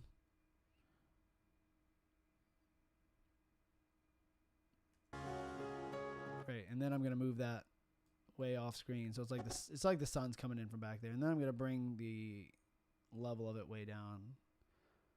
I just want like a little bit. Just a taste. You'll notice the effects presets on a lot of these things. They set them real high. So you buy these effects and damn it, you want it to do something. Well, I wanted to do very little. I just want a little touch. So you can see the before and after now. We got a nice, you see? It's just like something, little visual interest to it. Danielle and I are getting married. All right, so now we're getting to his interview. And I'm going to add some keyframes to the audio here to bring that down. So Option K. That's 2 more keyframes. And where we go? Danielle and I are getting married. Danielle and I are getting married. Danielle and I. All right, so we can get rid of his too. Danielle and I are getting married.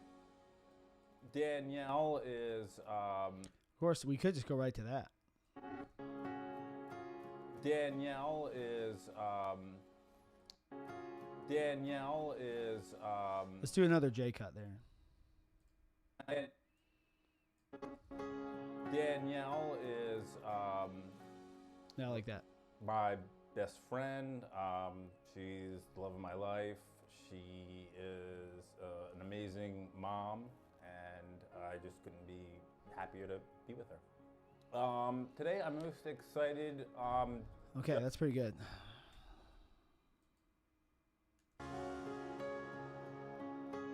Danielle is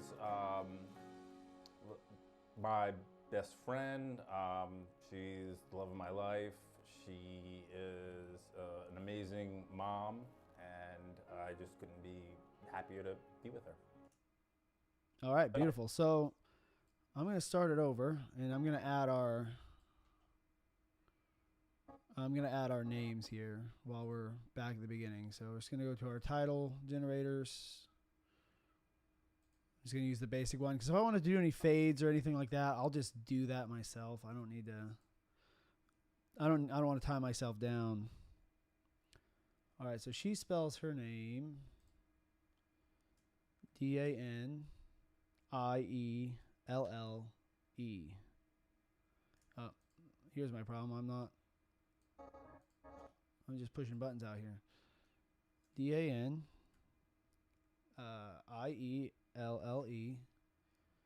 plus Doug. All right, there we go. So there it is. Oh, I see what happened. We've done rearranged our footage here. I see. We accidentally. Oh, what have we done? I have to undo a bunch of stuff.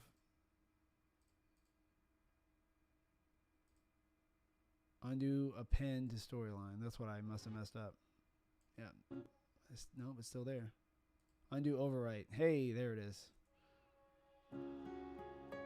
Okay, so we gotta do that again. Danielle plus Doug. There it is. And I like to use, this is just me. You gotta pick your own. I use Turculanum. That's my favorite font I use that for all my wedding titles. And then we gotta find a place in here where they look good. We can play with the size and the line tracking and all that stuff. I usually prefer smaller. And then we can do a drop shadow. We got to do all the tricks because there's a lot of bright stuff in this frame. It might make it hard to see.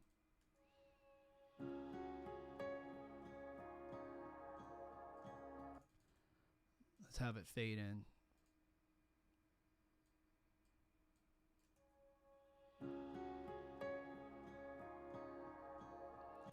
These hot spots on the piano railing right here, just hiding our name.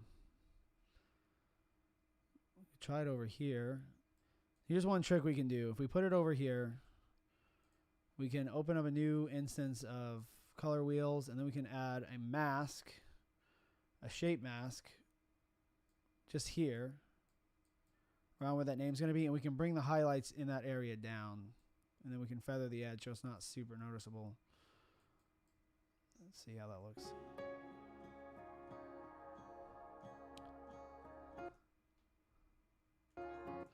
I also like to make it a little bit warmer. The color is a little bit more yellow. Let's see. Face. I'm just going to push this a little bit into the yellow here. There we go.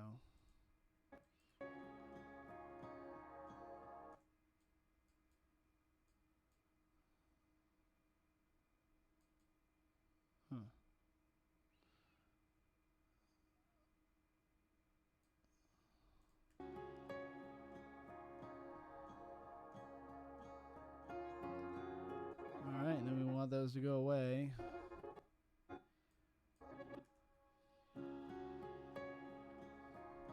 Yeah, no, yeah, you can control Z. The only trouble is that I also have my keyboard set up to type in Japanese, and sometimes that's what happens is I have that to where caps lock will change my keyboard over if I need to type something in Japanese, and that's what will screw me over. So sometimes it's easier to hit undo.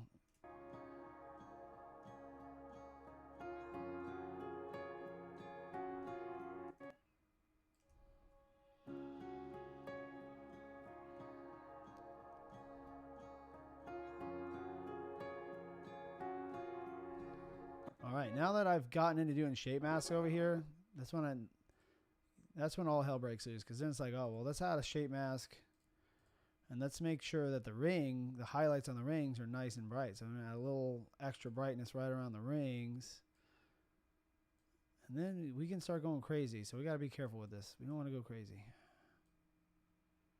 But just for fun, we'll before and after that. See, once you see it, you have to put that in. So we're going to do that.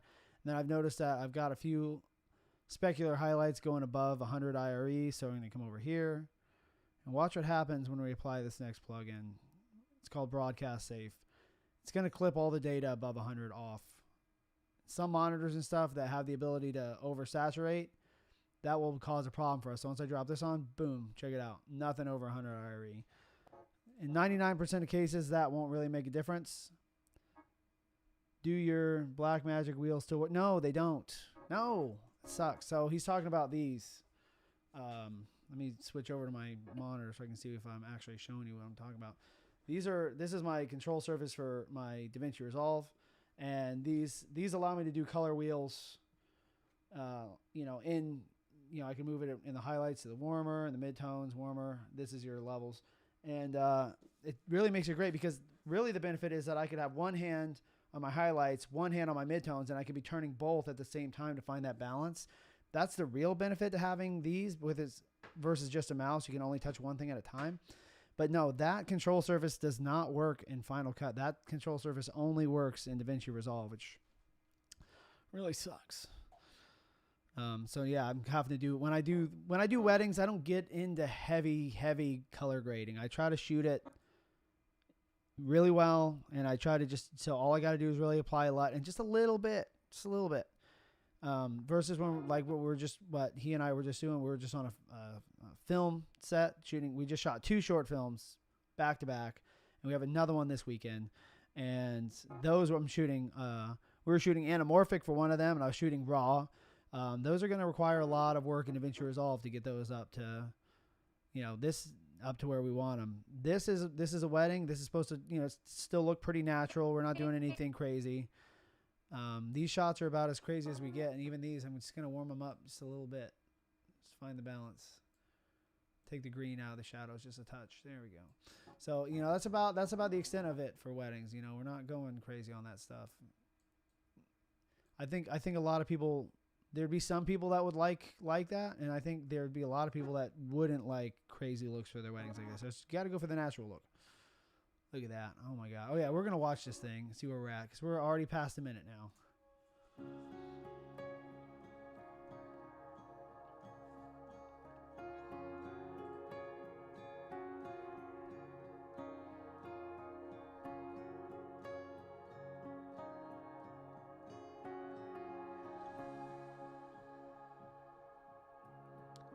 All right, here comes our story. We're getting married. Woo!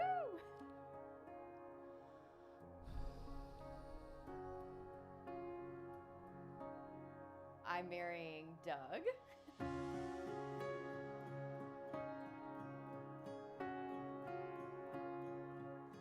Doug is funny, loves Marilyn, a great dad, my soulmate. Ooh, this is making me emotional. Handsome, funny, smart, my best friend. Danielle is my best friend. She's the love of my life.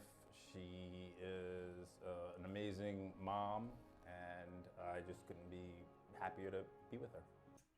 Now that takes us through our first full minute here. I am really happy with that. Really happy with what we got so far. We start with our ring shot, introduce their names.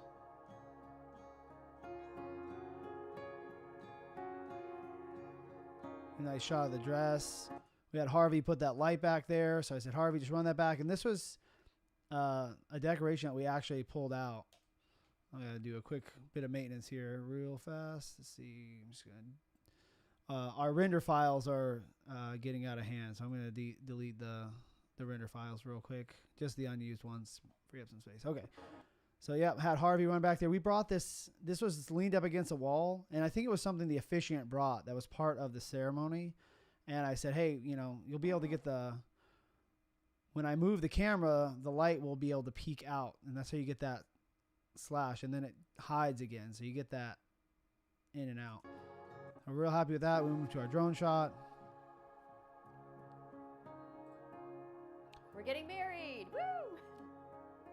All right. Introduce the bride. She's getting married. Show a little bit of her getting her dress on.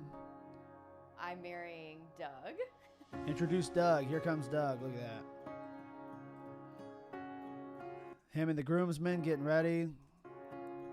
See, I wish I had this stuff for my wedding, but when I got married in 2008, wedding video hadn't come along as far. It's kind of like the guy with the shoulder cam. I think there's probably some people doing cinematic wedding highlights like this.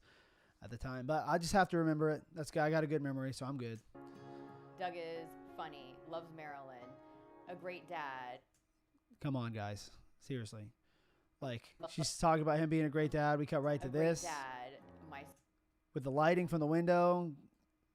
Guys, we got this. These people are going to be in tears when they watch this. a great dad, my soulmate. Ooh, this is making me emotional. Handsome, funny, smart, my best friend. And we got some real emotion there. That's what we're looking for. I notice a lot of people doing wedding films, especially like in some of the bigger cities. You go to Miami, you see it a lot. It's all flash. They get some of these $1 million venues. It's crazy. The footage looks amazing. The dresses are amazing. Everything's amazing. And I love it. And you got to do that stuff. And I want it to look amazing too. But this, Loves Marilyn. none of that's going to matter A as much great as this right dad, here. my soulmate. Ooh, this is making me emotional. That's what it's all about. Danielle is my best friend. She's the love of my life. She is an amazing mom, and I just couldn't be happier to be with her. All right, so let's take a look and see. Let's see what else we're talking about. See what else we got as far as the groom hanging out. So we put a lot of B-roll over what she was talking about. That's the bride. No, that's the mom and dad. Okay, we could put them in there. So I think that's the bride's mom and dad. No, I don't think I was. I think that we were letting the photographer work. So I was kind of shooting from behind the scenes. You got to give time to the photographer, obviously, too. So this shot may not really be usable because it's kind of out of focus. So I should keep looking for stuff. So this is where we had the bride and groom doing some stuff. And I think that I had Harvey shooting some of this. And I think my friend, I can't remember if my friend Brian was there shooting some of this. But let's just take a look at some of this. So you might wonder why they're doing such a weird kiss with their hips are so far apart. The photographer, I can hear him. He's telling them to do that. And from where he's standing, this probably looks really cute in a photograph. It might look a little bit awkward for us. But when the photographer is shooting his stuff with them, we'll roll the cameras in case we get something good. But we have our own specific stuff we do with them too. But sometimes we get some good stuff from whatever the photographer's doing. So I'm going to go ahead and color this real quick. Not like that. Just to see what we're working with here. Look at that. Isn't pretty out there. We're under the trees. It's a little weird though. Maybe in slow motion it'll work. Again, it's something that the photographer needed, so it doesn't really pertain to us.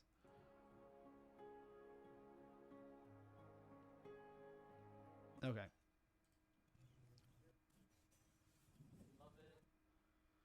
This is all photography stuff. Okay, that's a nice little walk. Let's see what we got. All right, get a little kiss in there. All right, so I'm directing them there. You can hear I'm telling them what to do. I'm telling them to have a little stroll. Did I just mess up? Yeah, where was it? It was here. All right, get a little kiss in there. Starting there. Okay, so let's just take that little moment and bring that onto the timeline.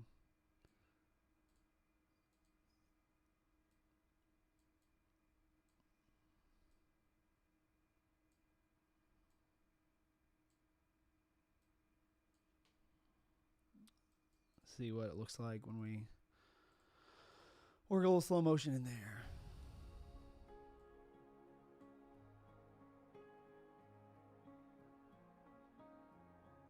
Okay. Well, maybe we'll do something with that.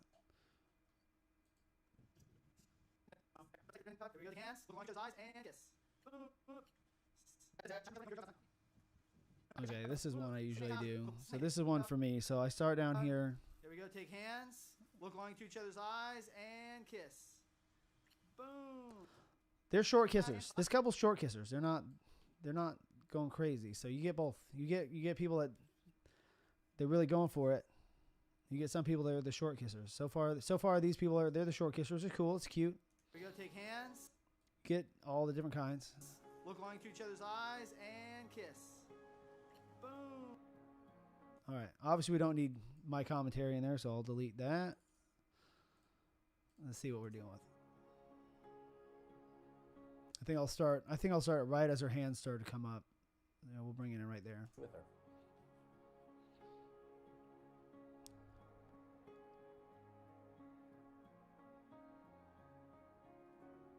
And the short kiss. Boom. And a little nose push there. Okay. We need a sound effect. We need that. Here, I'll do it. Just kidding. We're not doing that. Okay. All right. So we're not going to use that one right now. Let's see. Danielle is my best friend. She's the love of my life. She is an amazing mom, and I just couldn't be happier to be with her. Oh, check this out. Okay. Oh, you know what? I think the kid, he was a little bit upset. Weddings are a tough place for little kids sometimes. But right here, he's saying, listen to what he says. She's the love of my life. She is an amazing mom. Boom. Amazing mom. We got it. But he's not having it, though. Let's see. Let's see if we have enough in there to use. No, he doesn't want to. I can hear the photographer asking for a little kiss from the mom. And he's like out. He's like, no way. Wedding days are long for kids. This is what you got to understand. Like, it's boring. They don't have their toys. Like, it's tough on kids. Like, She's the love of my life. She is. So if we're going to save this at all, it's going to be in slow motion. We're just going to use like a little piece of it.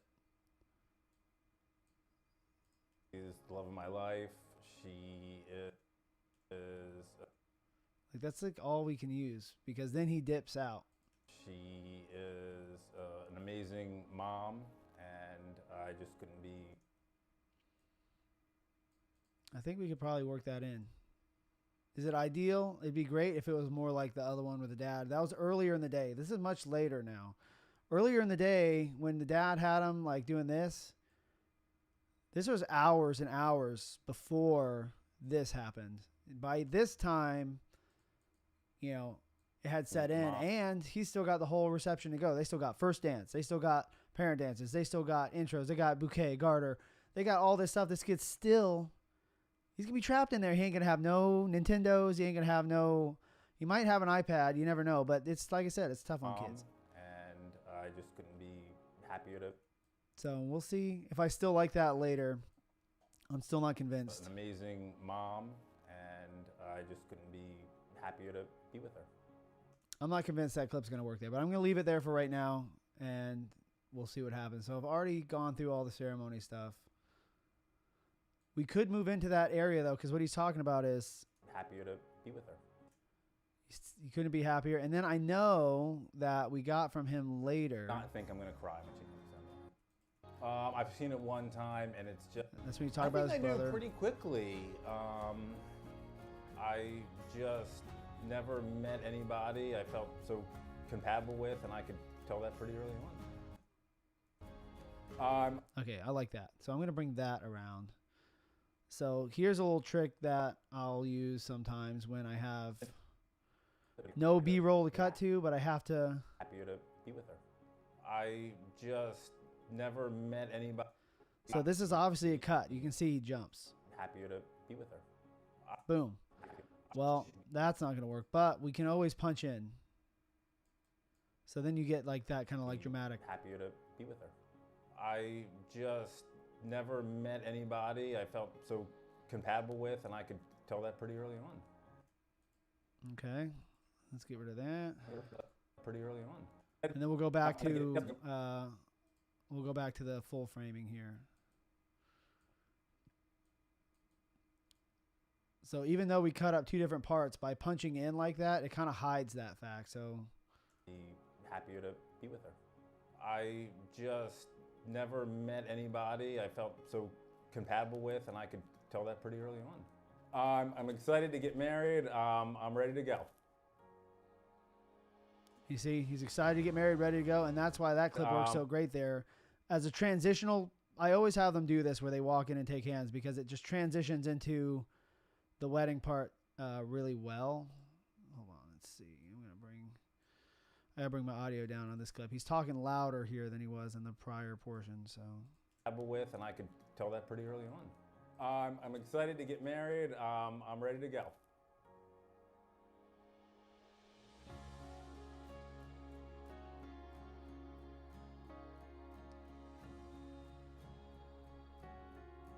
All right. So the other thing we can do here is another thing that might work well here is going right into the bride coming down the aisle. So here's all the other people coming in. The bridal party's coming in. Obviously the bride, this is the flower girl coming in. They brought her in a little wagon. So here's the bride coming in with her parents. So if we cut right to this, let's see. We cut right to that before this. Go.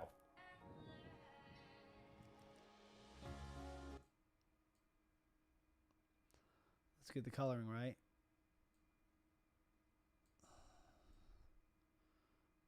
You want to make this part like bright. You really want this part to be bright and happy. This is, and if you're doing this work, if you're a wedding videographer or photographer or wedding filmmaker, whatever, like this is where you cannot mess up. Like you got to get this shot. If you miss this, oh, you got to get the money back or something. You better really make the other parts amazing if you miss this part. All right, let's see. I'm going to add a little stabilization, so we're still going to have to clean it up a little bit. So another reason why this shot's difficult is because if you watch the footage here, I'm getting her, but right before this, guess what? His reaction to seeing her is also super important. So think about my situation when I'm up there in front of everybody. I'm up there too. People are looking at him. People are looking at the big crazy guy with the camera, like, you know, all that stuff. And I got to get his reaction to seeing. It's funny. He looks right at me. Look at that. Don't look at me. Look right there. That's what you got to be looking at. But anyway, you got to get his reaction to seeing the bride. And oftentimes you can see the sun is behind him. So my exposures sometimes has to change. I got to change the exposure and whip around and find her in the viewfinder all in like a minute span of time. And you can't mess up. You can't mess up. So that's why this is tough. And that's why you can see I'm still making an adjustment there, but we'll be able to clean that up with a little bit of post image stabilization. All right, let's see what we did. So the first round of image stabilization sometimes makes things worse, but let's just take a look.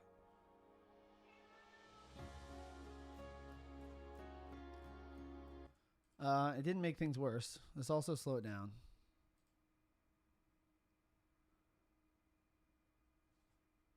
Let's see what we got here. We got a little wave there. I think the kid waves at her. I think that happens. Let's look through the raw footage here. Oh, look.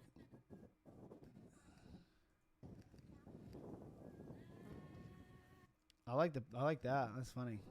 I don't think that they're actually reacting to her though. I think this is before she comes out. I think this is when they're actually reacting to her coming. When he's pointing, I think he's pointing at something else. But I still like it. It might still work. Let's try it.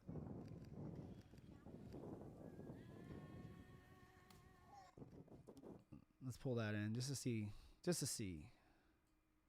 I'm ready to go. Let's put it in slow-mo. The other thing is like wedding venues are not, always, this venue is very nice. It's the O'Galley Yacht Club. Sorry, I've got cats down here. It's a very nice place. But the sun and the direction of the sun doesn't always cooperate. So to me, the backlight is better because you get this like glow on their hair, the back of their heads. So the backlight with the sun behind them is more beautiful than this, in my opinion, where the sun's just hitting them right in the face. And that's just the sad reality is one of them's going to have the backlight and one of them's going to have the front light because they're facing each other. They can't both be looking the same way. But this, in my opinion, that's a much more beautiful lighting than when someone's just staring directly into the sun.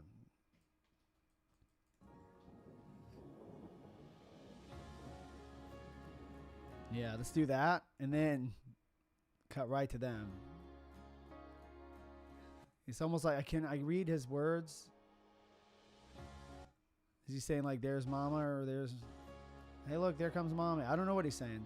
I have no idea. And then I think I'm going to cut that little wave out because the image, the footage smooths out a little bit after that. All right. And we can cut back and forth here a few times. So we'll start with. I'm ready to go. He's ready to go. Now he's out there. And here she comes.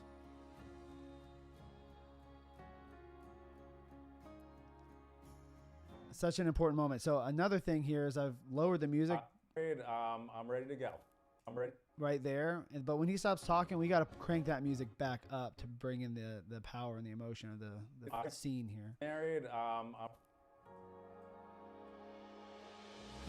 There we go.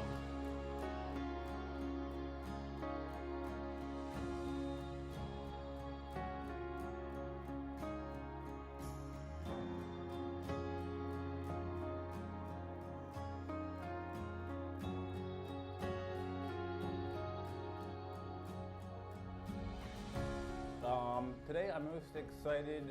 Okay. I don't think we're going to use that. So we'll get rid of that. So we're 2 minutes in. So we are a fourth of the way done. We are 25% done. So we have to increase this at least to 6 minutes for this highlight. But that's fine because we are only just now getting to the ceremony. We still have a lot to do. We're going to include some of the ceremony here. We're going to include that you may kiss the bride, all that stuff. So we're going to start working on incorporating some of that now. But I'm going to watch it. I just like to watch it. So I'm going to watch it from the beginning. Make sure that I'm ready to move on to that portion. So get your popcorn ready.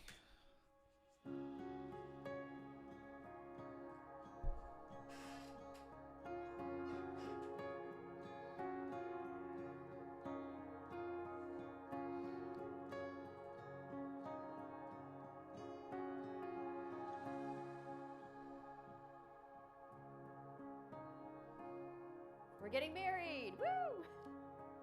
All right.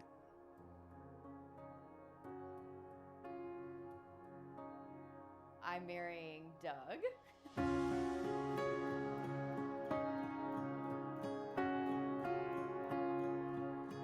Doug is funny, loves Marilyn, a great dad, my soulmate. Ooh, this is making me emotional.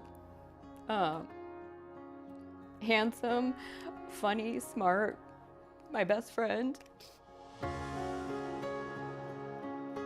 Danielle is my best friend. She's the love of my life.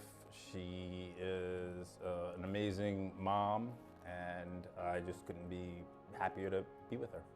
I just never met anybody I felt so compatible with, and I could tell that pretty early on. I'm excited to get married. I'm ready to go.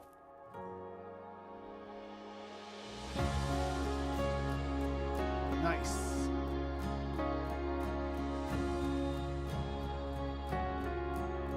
Okay. I noticed our stabilization there went a little crazy. So we talked about this earlier. This is the automatic. I'm going to go ahead and analyze for the one that I can actually control because rotation and scale is just not a factor when you're on a gimbal like I am here. So let's watch that again. Much better.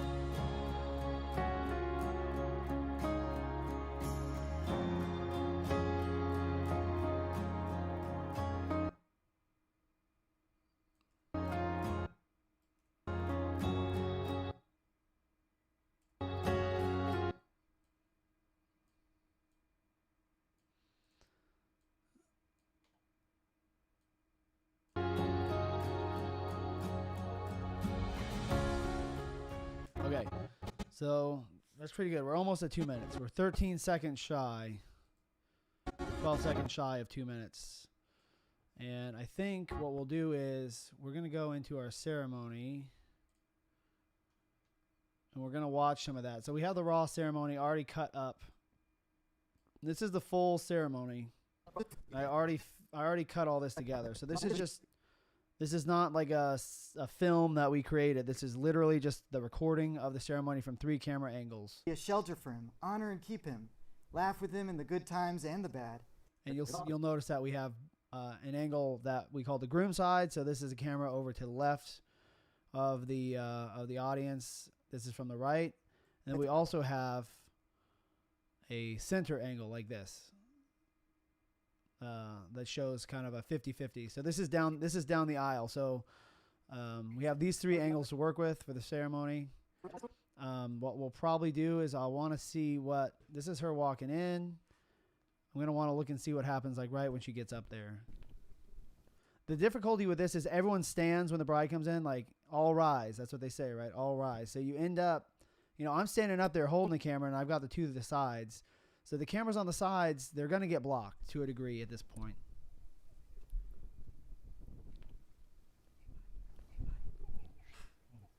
Beautiful. Dearly beloved, we are gathered here today in the presence of God, family, and friends. Dearly beloved. Dearly beloved.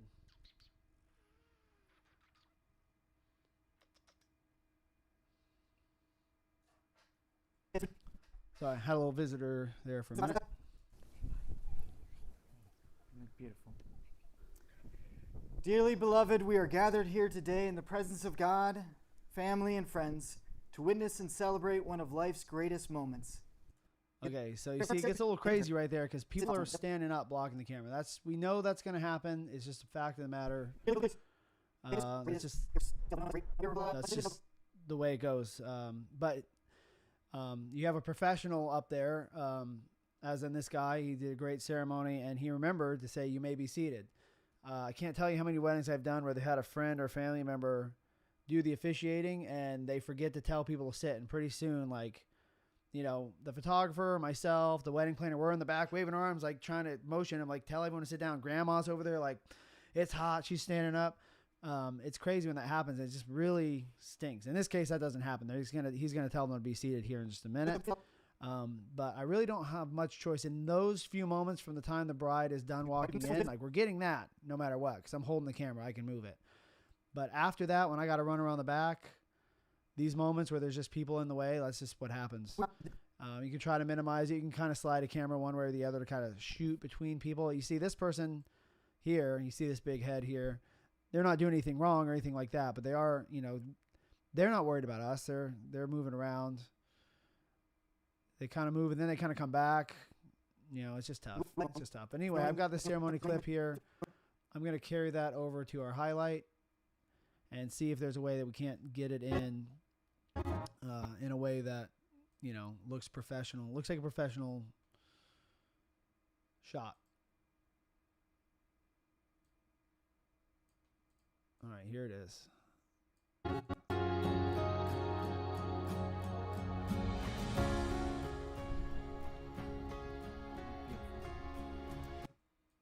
Dearly beloved, we are gathered here today in the... So I only want that part. Dearly beloved... We can do the J cut, so we could start to hear that before. We could start to hear that in this shot. Look at this. Dearly beloved, we are gathered here today in the presence of God. Let's do that. So we'll start to hear it before we show it, and that'll hide some of the head. Well, yeah, it's not really up to the guests to be mindful of us. I mean, they're there. We are the ones that, it's on us. Like they were just told to stand up. You may, depending on how many weddings they attend, they may not even be expecting it. Like some people don't know all the parts of weddings. So they're sitting there. The guy up front says stand up. They're going to stand up. That's what they're going to do. Now, sometimes people are rude at weddings, but somebody standing up and they're told to stand up, that's just what happens. Dearly beloved, we are gathered here today in the presence of God, family, and friends to witness and celebrate. So we can wait till that head goes away right there. So we can start listening to this little bit of dialogue here. Dearly beloved, we are gathered here today in the presence of God, family, and friends to witness and celebrate one of life's great... Oh wait, she's still there.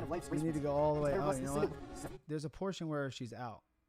It's there. That's where she's out. So let's go there. Beloved, we are gathered here today in the presence of God, family, and friends to to witness and celebrate one of life's I guess she's never really out. she's bobbing around in there, but that's okay. day in the presence of God, family, and God. One thing we got to do is we got to recomp this to our aspect ratio, and then we'll just go down to try to use the part of the image that's still Day good. in the presence of God, family, and friends to witness and celebrate one of life's greatest moments, the joining of two lives. Family and friends, Okay, I don't like this. Let's do that. one of life's greatest moments, the joining of two lives in marriage. That kid's on the move. We're here today in the presence of God, family, and friends to witness and celebrate one of life's greatest moments, the joining of two lives in marriage. This is not just a ceremony, it is a moment of rich meaning. Okay, so this is a good part because the ceremony by itself, like I said, I already gave them the full ceremony. They have that. So we don't need to sit here and watch. We're only going to pick little key moments of the ceremony to put in. It's probably going to be this, maybe the I do's, and then maybe the you may kiss the bride. Those are kind of the parts that are going to make it into a video like this. We're not going to show, you know, any prayer readings or any of that stuff. That was private for them in the day. We'll just leave that, you know, to them. And we're going to pick the parts that are uniquely them. Some of those other things, you see them at every single wedding. It's not unique to them. Sometimes they pick a reading that's different. But most of the time, that stuff's pretty universal. You've been doing weddings as long as I have. You know, you've seen it a trillion, bajillion times.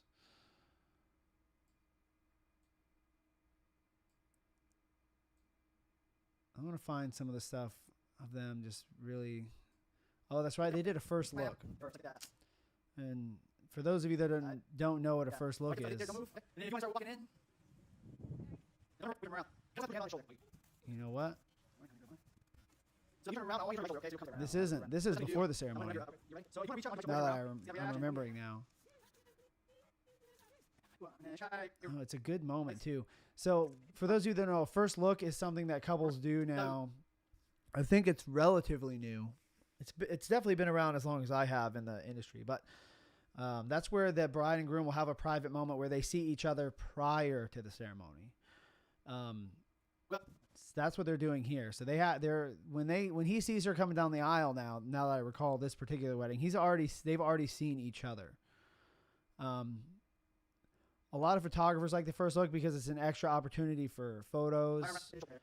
Personally, my preference is that they see each other for the first time walking down the aisle. And that's one of the reasons why also we probably didn't get a tear out of Doug on this one because he'd already seen her.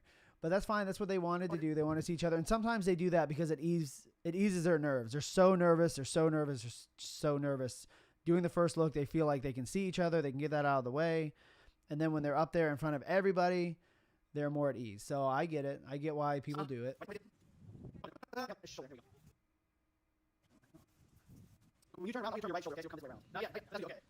So you turn around. See that action? Okay. So she's gonna turn around and he sees her. Yay! Let's take a little bit of that. Get that reaction. Oh yeah.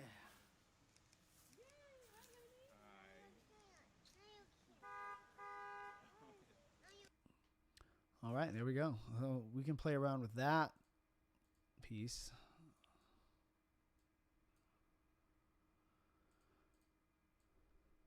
All right. Life's greatest moments. One of life's greatest moments.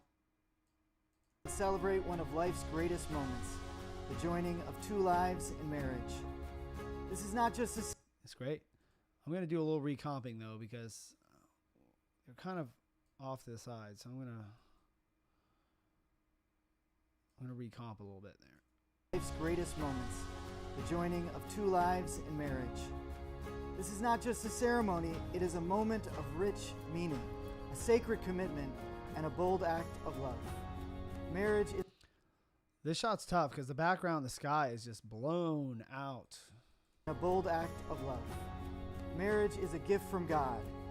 But that's just a circumstance of the day and the time of day we're filming this and the direction of everything. The side angles, it gets better throughout actually, but that's something that like us photographers and videographers are going to notice. The bride and groom are not going to even be thinking about that. They're just going to be so happy about having like a great video. Witness and celebrate one of life. It's also it's a little clippy right here on her veil, like that sun coming in. This is before, like, she just walked in. We did get a chance to look through the cameras prior to that, if somebody's standing in direct sunlight in a white dress. So I know that, like, Harvey or whoever was operating this camera, once she gets settled, that he notices this and he brings that exposure down a little bit. And that's just a sign of, you could try to be prepared for it, but not everybody. And Harvey, he was still rather new by the time we did this wedding, but he knew what to do. He brought it down eventually, and once he saw it, so we're good. Of rich meaning, a sacred commitment, and a bold act of love. Marriage is a gift from God, and we celebrate today. All right, did we use that walking shot already, or did we not? No, we didn't, so we can use it here. Right? Is that in here?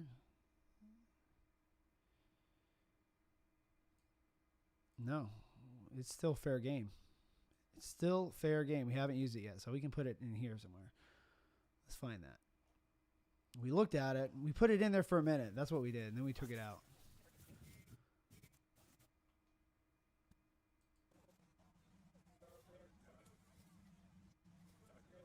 All right, let's see.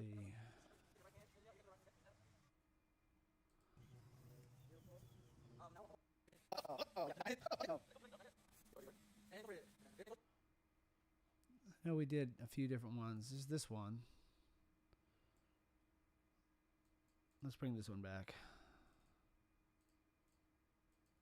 A sacred commitment and a bold act of love. Marriage is a gift from God. It is a moment of rich meaning, a sacred commitment, and a bold act of love. Mar- I'm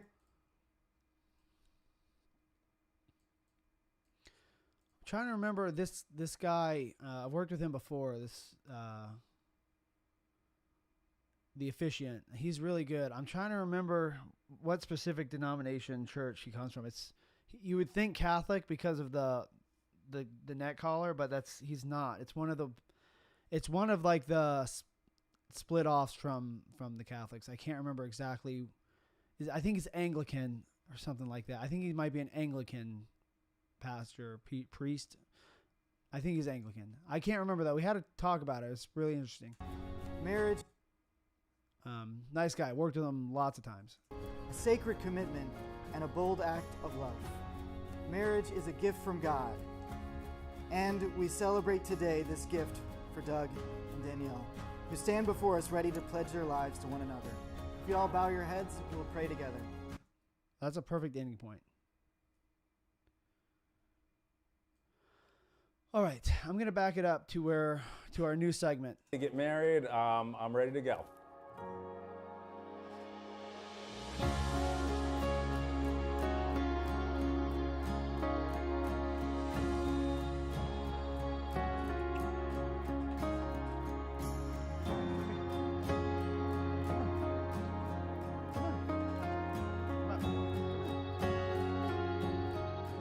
Dearly beloved, we are gathered here today in the presence of God, family, and friends to witness and celebrate one of life's greatest moments, the joining of two lives in marriage. This is not just a ceremony, it is a moment of rich meaning, a sacred commitment, and a bold act of love. Marriage is a gift from God, and we celebrate today this gift for Doug and Danielle, who stand before us ready to pledge their lives to one another. If you all bow your heads, we will pray together.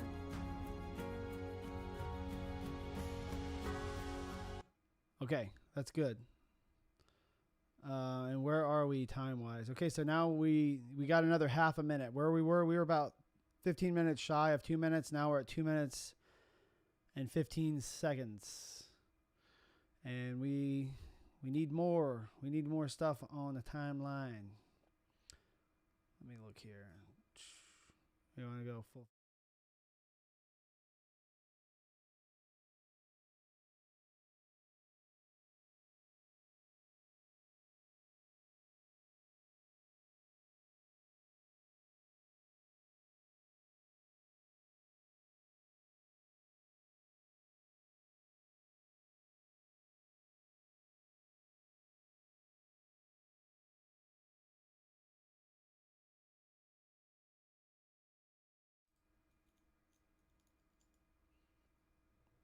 Time for something to drink. These always spray everywhere. There we go. There we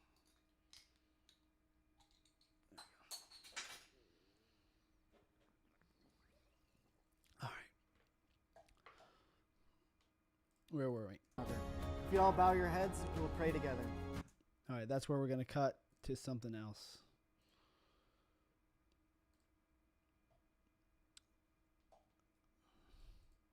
Reverend? Let's see. What do you call an Anglican? Anglican priest? I think it's priest.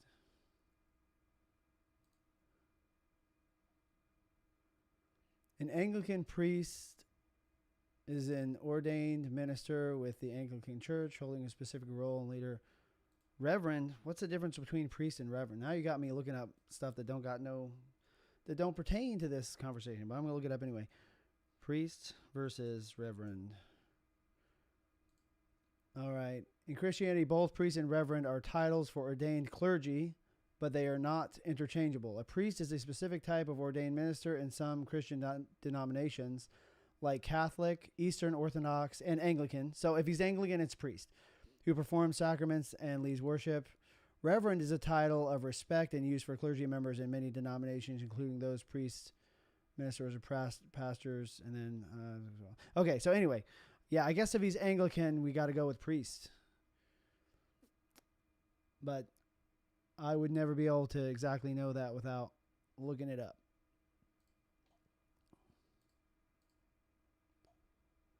All right, so I'm not sure where I want to go from here. If you all bow your heads, we will pray together.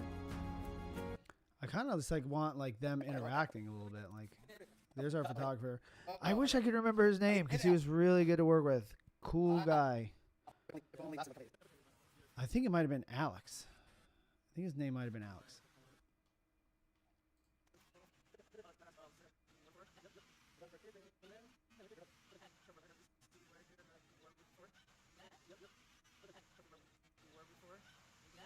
So they're listening to... Oh, you know what? We also have all this family stuff. I haven't put any of this in there yet. There we go. That's what I need.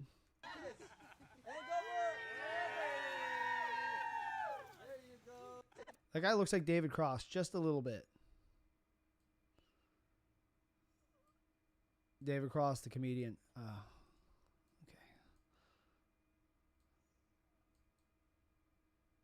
I almost expect Bob Odenkirk to be popping out with him. Anybody that watches Mr. Show knows what I'm talking about. The old sketch comedy show, HBO sketch comedy show. Yeah, okay, that's a great place to go here. I forgot about all that.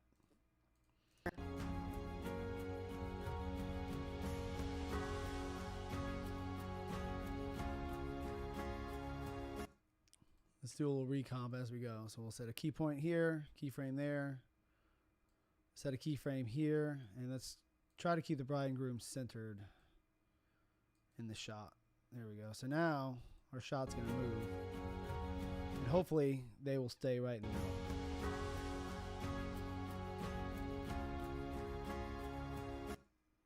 Okay, that's great. Do Option K. Bow your heads, we'll pray together. Option K, so we can bring the music back up as our officiant concludes his sentence. We'll have the music come up. If you all bow your heads, we'll pray together. Yeah, it's almost like a Hallmark movie.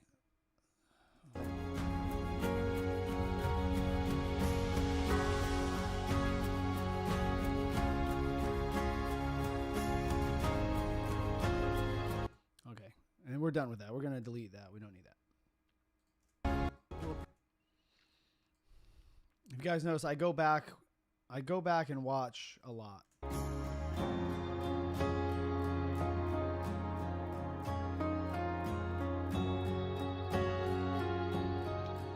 Dearly beloved, we are gathered here today in the presence of God, family, and friends to witness and celebrate one of life's greatest moments, the joining of two lives in marriage. This is not just a ceremony, it is a moment of rich meaning, a sacred commitment, and a bold act of love. Marriage is a gift from God, and we celebrate today this gift for Doug and Danielle, who stand before us ready to pledge their lives to one another. If you all bow your heads, we will pray together. Oh, he said it. He said it. So the film Jeremy and I were just working on is going to be pitched to Hallmark for the feature length. We were making a short film. So the director really wanted the Hallmark look. So we kept doing all this like dazzling lights and all these like 3-point lighting. Look, really trying to create the Hallmark look on this film we were just shooting. And then I came up with the term Hall Malarkey for all the stuff. Like every time we were doing stuff with the lights, like, let's put some more of that Hall Malarkey on it. And yeah, then after I said that on the first day of shooting, we just kept saying it throughout the entire shoot. Together.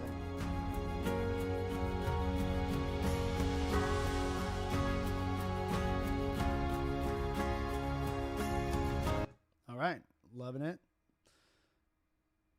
So I think now we'll just go back to that can bridge the gap from like the beginning of the ceremony to like the end. So let's just go to the end of the ceremony and see. God, question anymore. No longer is it a question of if. Now it's a question of how are we going to live a life together in love? How are we going to see through, discover that real love is more than just a feeling, it's more than just emotion, it is a devotion. Of the miracle of the vows you are about to take are not vows for sunny days or candle flames, but oil that blaze and crashing waves. Vows I'm just of listening to enduring this to love, see what I brilliant might light, want to use. and darkest graves. Take you, Danielle, I, Doug, take you, Danielle, to be my wife, to be my wife, to have and to hold, to cherish, until we are parted by death. until we are parted by death.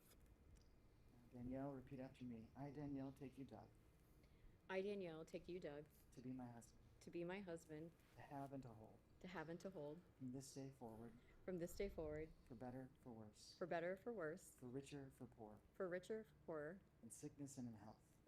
So it seems like, I'd want to use the vows and all that in this. But what you got to remember is that I've already given them the whole ceremony video. So they have all that. So some of it's a repeat to them. So I might use it, I might not. I haven't decided yet. Doug, I place this ring Doug, sorry. Doug, I place this ring as a symbol of my vow, as a symbol of my vow, with all that I am, with all that I am and all that I have. and all that I have. I honor you. I honor you. Now, Lord, we ask that these rings be constant signs of the love and faithfulness, you new happiness by day.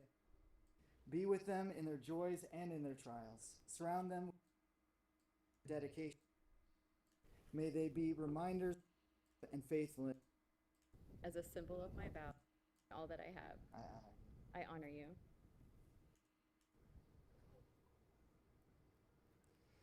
Now, Lord, we ask that these rings be He starts with, "Now, Lord, we ask," which might be a good place to go because if you remember the last thing he said that they were going to do a prayer. So this kind of seems like a prayer also.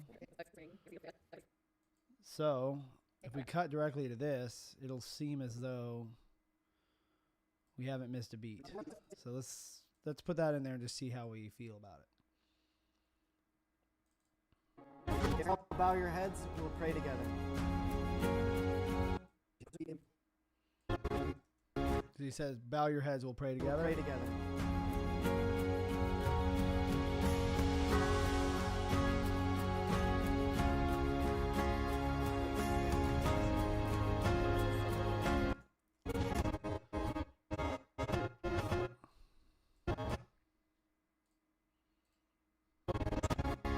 Place this ring as a symbol of my vow, with all that I am.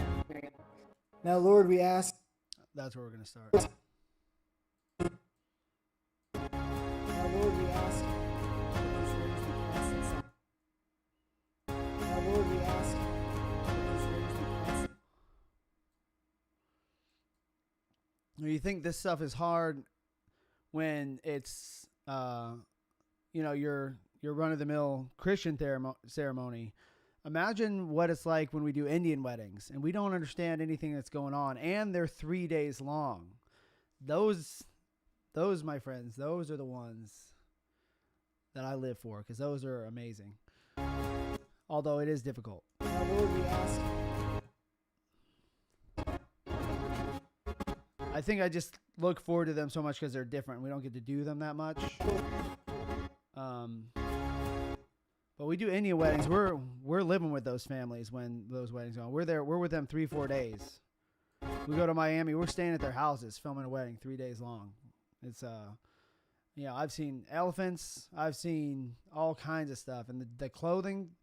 The white dress is nice, but it gets boring sometimes. You go to Indian weddings, they're wearing these really vibrant reds and yellows, and the food, and they're doing stuff like during the ceremony, like with fire and smoke. It's really awesome. Next Indian wedding I get, I'll do a stream on that one, because there's really a lot to see. It's amazing. Now, Lord, we ask that these rings be constant signs of the love and faithfulness that binds Doug and Danielle. Now, Lord, we ask that these rings be constant signs of the love and faithfulness that binds Doug and Danielle together. Like a perfect circle, there is no place of weakness. May they be reminders of the promise. Okay, so I just got to clean this up a little bit. Like a weakness. May they. This angle could be a little tighter.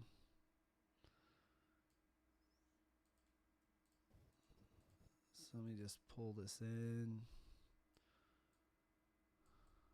Like that. Yeah, a bit more like that. It's a little bit more beautiful. Promises they made. There is no place of weakness. May they be reminders. Let's see. And maybe I'll bring his head down just a little bit. His head's a little further from the top. Circle. There is no place of weakness.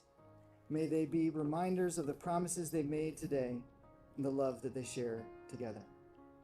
May the sun bring you new happiness by day, the moon softly restore you by night. May the rain wash away your worries, and may the breeze blow new strength into your being. May your hearts be filled with wonder and your home filled with laughter. Lord, bless Doug and Danielle as they begin this life together. Be with them in their joys and in their trials. Surround them with... Okay, so I want to shorten this up a little bit, because remember, keep in mind, they have this. They got it. Like, we gave it to them. So I can shorten this up a little bit, because when that music crescendos up, that's kind of where I want to be here, and You May Kiss the Bride. May the sun bring you new happiness by day, the moon softly restore you by night. I like this sun and moon line. May the rain line. wash away your worries, and may the breeze blow new strength into your being. See, I like that. That feels like a natural place to change up our scenario. May our hearts be filled with wonder and your home filled with laughter.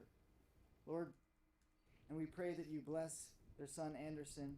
And we remember today those who are with us.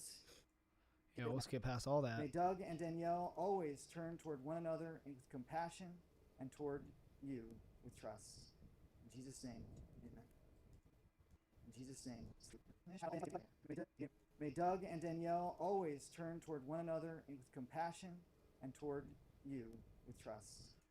Yeah, this is a highlight. So this video is only supposed to be about 6 or 7 minutes long. I've already given them the full ceremony. They get that as a separate video. So if they want to sit down and watch their ceremony from start to finish, they already have that. I've actually already given it to them. They're just waiting on this right now. And you don't really, they just, sometimes we do these videos the same day where we show these at the end of the night, and everybody that's there just sat through the whole ceremony. We're not going to make them sit through it again. We'll just take little moments of it. May Doug and Danielle always turn toward one another with compassion. So maybe we'll come in right there. And all I need to do is just switch angles to make the cut. May Doug and Danielle always turn toward one another with compassion. Okay, so we go back to our highlight. Doug and Danielle. I'm going to cut after that sun and moon line. Wash away your worries, and may the breeze blow new strength into your being. May our hearts be filled with... Okay, so it's that was the sun and moon line here. Bring you new happiness by day. The moon softly restore you. Yeah, I thought that's a good line. We thank you for their dedication and their devotion. We thank you for the May Doug and Danielle always turn toward Okay, so now we're cutting from one side to the other, and it's strength into your being. May Doug and Danielle because we switch angles. It's not obvious that we cut a bunch of stuff out there. It just looks like we switched angles. strength into your being. May Doug and Danielle always turn toward one another with compassion and toward you with trust. In Jesus' name. Amen. Okay, now I can hear that music starting to well up right here. In Jesus' name. Amen. Doug and Danielle have So that's where I want to get the "You May Kiss the Bride" to go with that crescendo of the music. And that's why I talked about, if you look at this music, I'm going to back it up so you can see what I was talking about earlier. This music has highs and lows. There's loud parts, and then they go into quieter parts, like here. Friend, And we got, and then right here, it's going to crescendo up again if you listen. and Danielle always turn toward one another with compassion and toward you with trust. In Jesus' name. Amen. Here it comes. And I'll raise the volume, and it'll be "You May Kiss the Bride," and there'll be nary a dry eye in the house.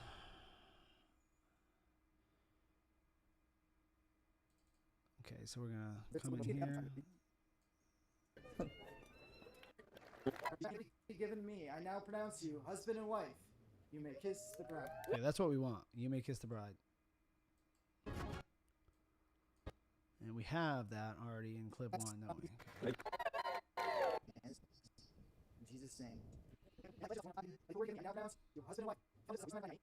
I now pronounce you They're saying, "I now pronounce you." yourself to one another in the presence of God and these witnesses. Doug and Danielle, having pledged yourself to one another in the presence of God and these witnesses, by the authority given me, I'm going to start with "by the authority given me." by the authority given I have to switch angles now again, otherwise it's going to be obvious we made a cut there. See what we got. Doug and Danielle, by the authority given me, I now pronounce you husband. Authority given me, I now pronounce you husband and wife. You may kiss the bride.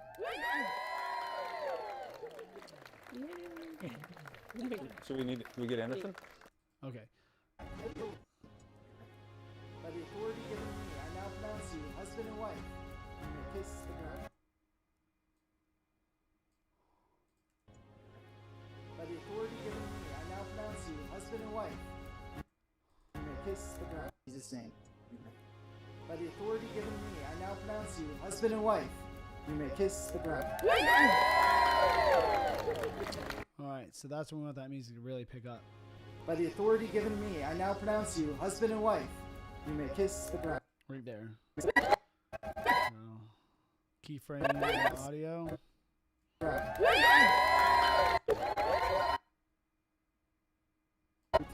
Husband and wife, you may kiss the bride. I'm just going to dial the crowd cheering sound effects back a little bit.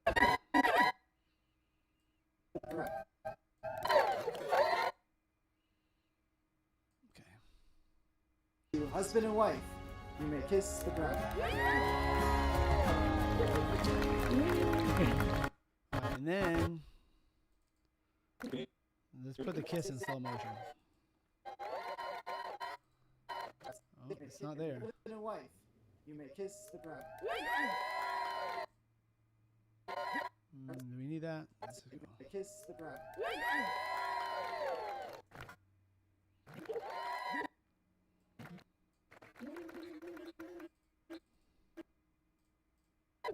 You may kiss the bride. Nope, we cut too soon.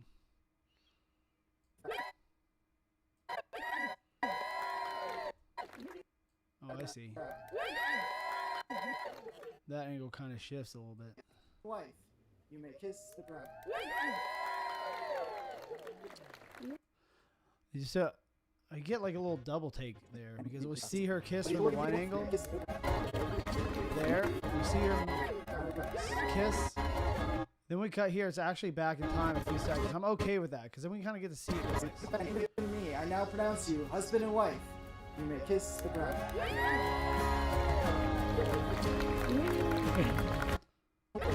Love it. This is why we do this, people. There we go. Let's put them right in the center. All right. All right, and they're gonna get a little kid to come up there. All right. You with trust. In Jesus' name. Amen. By the authority given to me, I now pronounce you husband and wife. You may kiss the ground.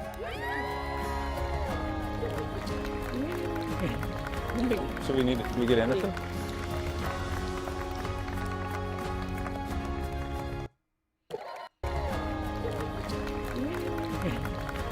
So we get Anderson? All right, I'll cut it there. He starts to say something there because we slowed the footage down. The audio is not lined up exactly right.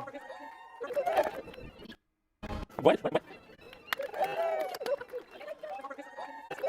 Okay, let's cut there, and then let's dial this audio.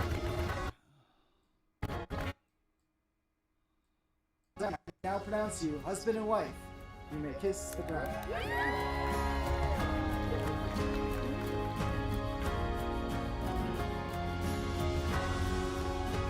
All right, and there we have it. We're now into the post-ceremony portion of the video, which I think we're going to save for part 2.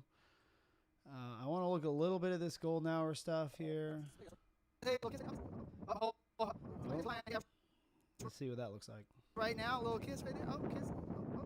Oh, hold on. Let's try that again. You got to move one nose to the left one. Okay, so yeah, we had a little nose dynamics to work on there. Okay, yeah, coordinate it. It's like a football game. All right, and a little kiss. All right, and a little kiss there. Boom. Got it. All right, let's see what that looks like when we drop that in there.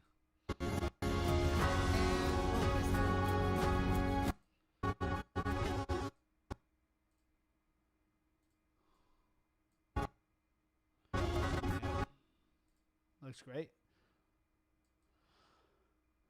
All right.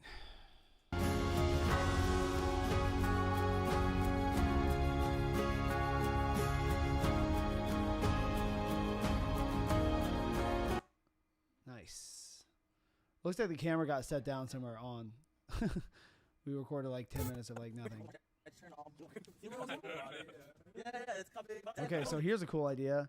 Earlier he said something about the rings, and we got this shot of the rings here. So check this out. Yeah, it's called Big Fat Liar. What's the photographer saying? Liar, Big Fat Liar. Y'all remember that movie? Oh, he's talking about a movie called Big Fat Liar. The Big Liar, Big Fat Liar. Y'all remember that movie? I've not seen it. I don't know what movie he's talking about. All right. Let's see.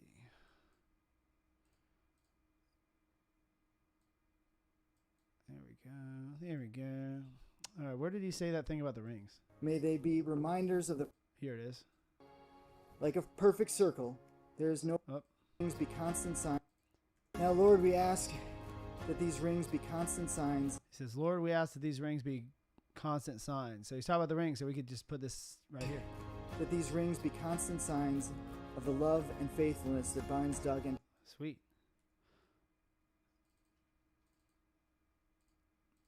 That gives us a little something extra to look at other than just them standing up there. that these rings be constant signs of the love and faithfulness.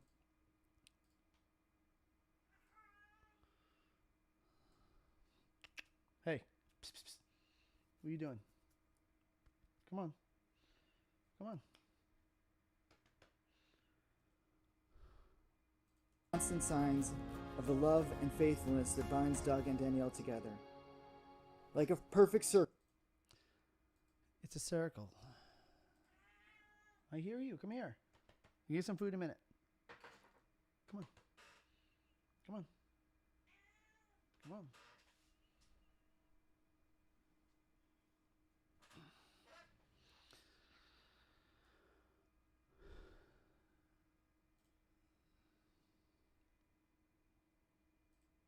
Be constant signs of the love and faithfulness that binds Doug and Danielle together.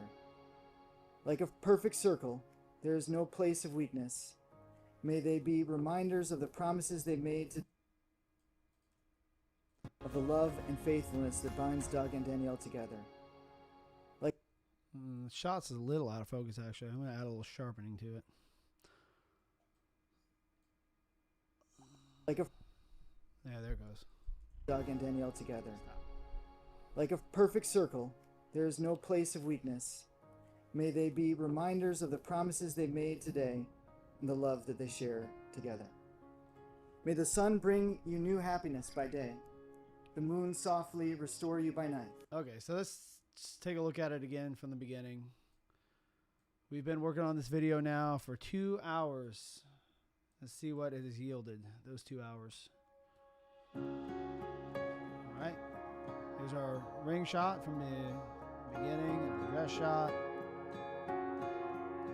I do waste a lot of time watching it. I always watch it again from the beginning to check the flow and the pacing, but just got to do it.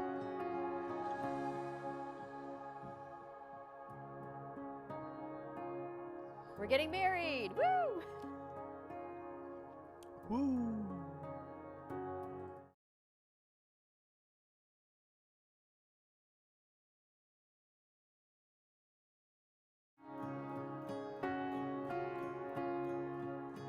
Doug is funny, loves Marilyn, a great dad, my soulmate. Ooh, this is making me emotional. Handsome, funny, smart, my best friend. Danielle is my best friend. She's the love of my life. She is an amazing mom, and I just couldn't be happier to be with her. I just never met anybody I felt so compatible with, and I could tell that pretty early on. I'm excited to get married. I'm ready to go.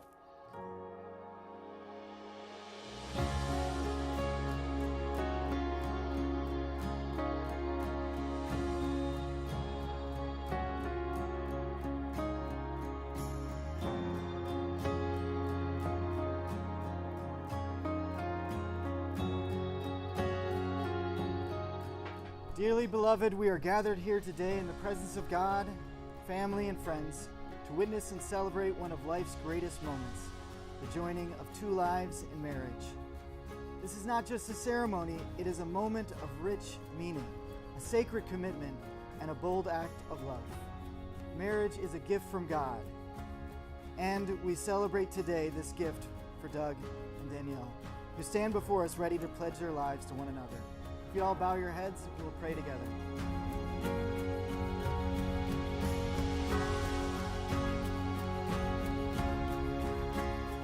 Now, Lord, we ask that these rings be constant signs of the love and faithfulness that binds Doug and Danielle together.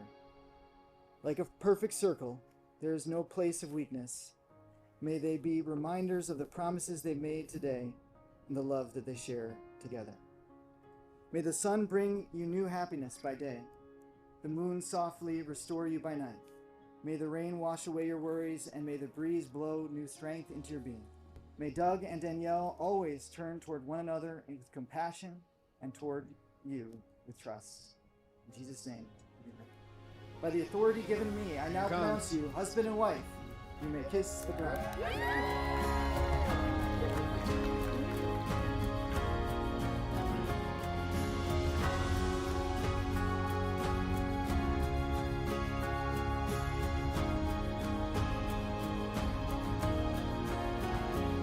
All right, so that was cool. I guess so. That's it. So we're more than halfway through. We're going to end up probably around 7 minutes for the final edit. So I think this is where I'm going to stop part one. And we'll come back maybe later tonight. I'm going to take a break and we'll do part two and finish this wedding out. And we can get this over to the couple and make them as happy as we possibly can. So thank you. If you enjoyed this, remember to hit like and subscribe. We're not doing a lot of this kind of thing, but I'm usually out on set, usually shooting. It doesn't leave me a lot of time to do YouTube and things like that because I'm always making videos for other people. But if you like this kind of thing, here I am. Send me a message. If you're getting married or know anybody that's getting married and they want a beautiful wedding film to remember for the rest of their lives, make sure you send them my way. I'd love to make them the happiest people in the world. And on that note, I think we are out. So long.